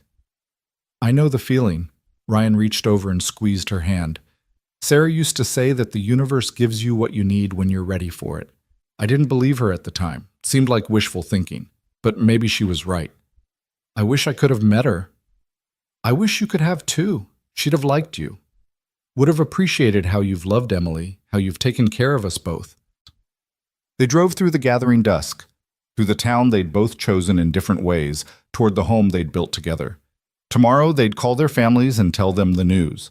Next week, Alex would officially transfer her headquarters to Ashford permanently, giving up the regional travel to focus on the local locations. The wedding would be in September, small and intimate, just family and close friends. Life would continue with its complications and challenges and unexpected joys. But tonight, Ryan thought, tonight they could just be happy. Mrs. Chen threw them an engagement party that somehow included the entire neighborhood, her house overflowing with people and food and congratulations. Pete brought champagne and embarrassed Ryan with a toast about how he had always known they were perfect for each other. Marcus and Carlos presented them with a custom-made toolbox with the Coopers engraved on it, which made Alex laugh until she cried. "We're not even married yet," she protested. "Doesn't matter," Carlos said. "You're family now. You were family when you started coming to Sunday dinners. This just makes it official." The summer passed in a blur of wedding planning and work and normal life. Emily helped choose the flowers and the cake flavors and insisted on performing a piano piece at the ceremony. Alex's parents flew in from Florida for a week, and while the meeting was awkward at first, they'd loved Michael and were disappointed by the divorce. They warmed up quickly to Ryan and completely fell in love with Emily. "You've got a good one here," Alex's father told Ryan over beers in the backyard while Alex and her mother went through wedding magazines inside. "Different from Michael, more solid, more real. I try to be." "Alex seems happy in a way she never was with him. That matters more than anything." He paused. "You know about Michael, right? About why they really divorced?" Ryan shook his head. Alex had told him it was incompatibility, different life goals, but there'd always been a sense she was leaving something out. He cheated, multiple times with multiple women. Alex tried to make it work, went to counseling, did everything right, but he didn't want to change, just wanted her to accept it and keep playing the corporate wife. Alex's father took a long drink. When she finally filed for divorce, he tried to destroy her, made it as difficult as possible, dragged it out for months, tried to damage her reputation at work. The stuff with the lawyers and dragging you into it, that was just the end of a long campaign of cruelty. Ryan felt sick. "She never told me that part." She wouldn't. Alex doesn't like admitting when she's been hurt, sees it as weakness, which is something her mother and I probably screwed up teaching her. He looked at Ryan seriously. "What I'm saying is, be patient with her. If she pulls away sometimes or seems guarded, it's not about you. It's about Michael training her that vulnerability gets punished." "I'm not Michael." "I can see that. But she might need reminding sometimes. Just keep showing up, keep being steady. That's what she needs most." That night, after her parents had gone back to their hotel, Ryan and Alex lay in bed, and he told her what her father had said. She was quiet for a long time. "I didn't want you to think I was damaged goods," she finally said, "or that I was bringing too much baggage into this. Everyone's got baggage. Mine is a dead wife and a kid who still has nightmares about losing me. Your baggage is a cheating ex-husband who tried to break you. We're all carrying something. But mine feels so stupid, like I should have seen the signs earlier, should have left sooner. Loving someone isn't stupid. Trying to make it work isn't stupid. The only stupid thing would be letting what he did keep you from being happy now." Ryan pulled her close. "You're not damaged goods, Alex. You're strong and brave, and you survived something that would have broken a lot of people. That's nothing to be ashamed of." She cried then, letting out years of hurt and anger and shame she'd been carrying alone. Ryan just held her, offering comfort the way she'd offered it to him so many times. By morning, she seemed lighter, like naming the pain had somehow diminished its power. August brought the final preparations for the wedding. They'd chosen to have it in their backyard, under the apple tree that had bloomed so beautifully in spring and was now heavy with fruit, small and simple, just 40 people who actually mattered. Emily would walk Alex down the aisle, which had been Alex's idea and made Emily glow with pride. Mrs. Chen was catering, refusing to let them hire anyone else. Pete would officiate, having gotten ordained online specifically for this purpose. The night before the wedding, Ryan couldn't sleep. He found Emily awake too, sitting in the living room in her pajamas. "Big day tomorrow," he said, settling beside her. "Yeah." Emily was quiet for a moment. "Dad, is it okay that I'm excited about you and Alex getting married? Is that betraying Mom?" Ryan's heart broke and healed simultaneously. "Oh, sweetheart, no. It's not betraying Mom at all. Mom wanted us to be happy, remember? She'd be excited too." "You think so?" "I know so." Ryan pulled out his phone and found the video he kept there, the one Sarah had recorded 2 weeks before she died. "I want to show you something." Mom made this for both of us. He pressed play. Sarah's face filled the screen, thin and tired, but still beautiful, still so clearly present. "Hi, my loves," her recorded voice said. "If you're watching this, it means I'm gone and you're trying to figure out how to keep going. So here's what I want you to know. Ryan, you're going to be fine. You're going to raise our daughter to be strong and kind, and you're going to find love again. And that's not just okay. That's wonderful. Don't you dare spend the rest of your life alone because you think that honors me. Honor me by living, by being happy, by showing Emily that loss doesn't mean the end of joy." Sarah turned her attention to the camera like she could see through time to this moment. "And Emily, baby girl, if Dad finds someone new, I want you to give them a chance. Not because they're replacing me, nobody could ever do that, but because they're adding to our family. Love isn't finite. There's always room for more. So be happy, both of you. Be wildly, ridiculously happy. That's what I want most." The video ended. Emily was crying, but she was smiling too. She knew we'd find Alex. Maybe she did. Or maybe she just knew that we'd find someone, and she wanted to give us permission to be okay with it. They watched the video 2 more times before Emily finally felt ready for bed. Ryan tucked her in, kissed her forehead, and stood in the doorway watching her sleep the way he had when she was a baby.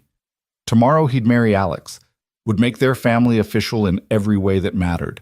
And Sarah would be there too, in the choices they'd made, in the love they'd learned from her, in the courage to try again. The wedding day dawned perfect, clear skies, gentle breeze, the kind of September day that felt like a gift. Ryan got up early and found Alex already awake in the guest room where she'd slept the night before because Emily had insisted you couldn't see the bride before the ceremony for good luck. "Couldn't sleep either?" he asked from the doorway. "Too excited. Come here." They stood in the hallway, technically not breaking tradition because they couldn't see each other clearly in the dim light, just holding hands and breathing together. "Last chance to run," Ryan joked.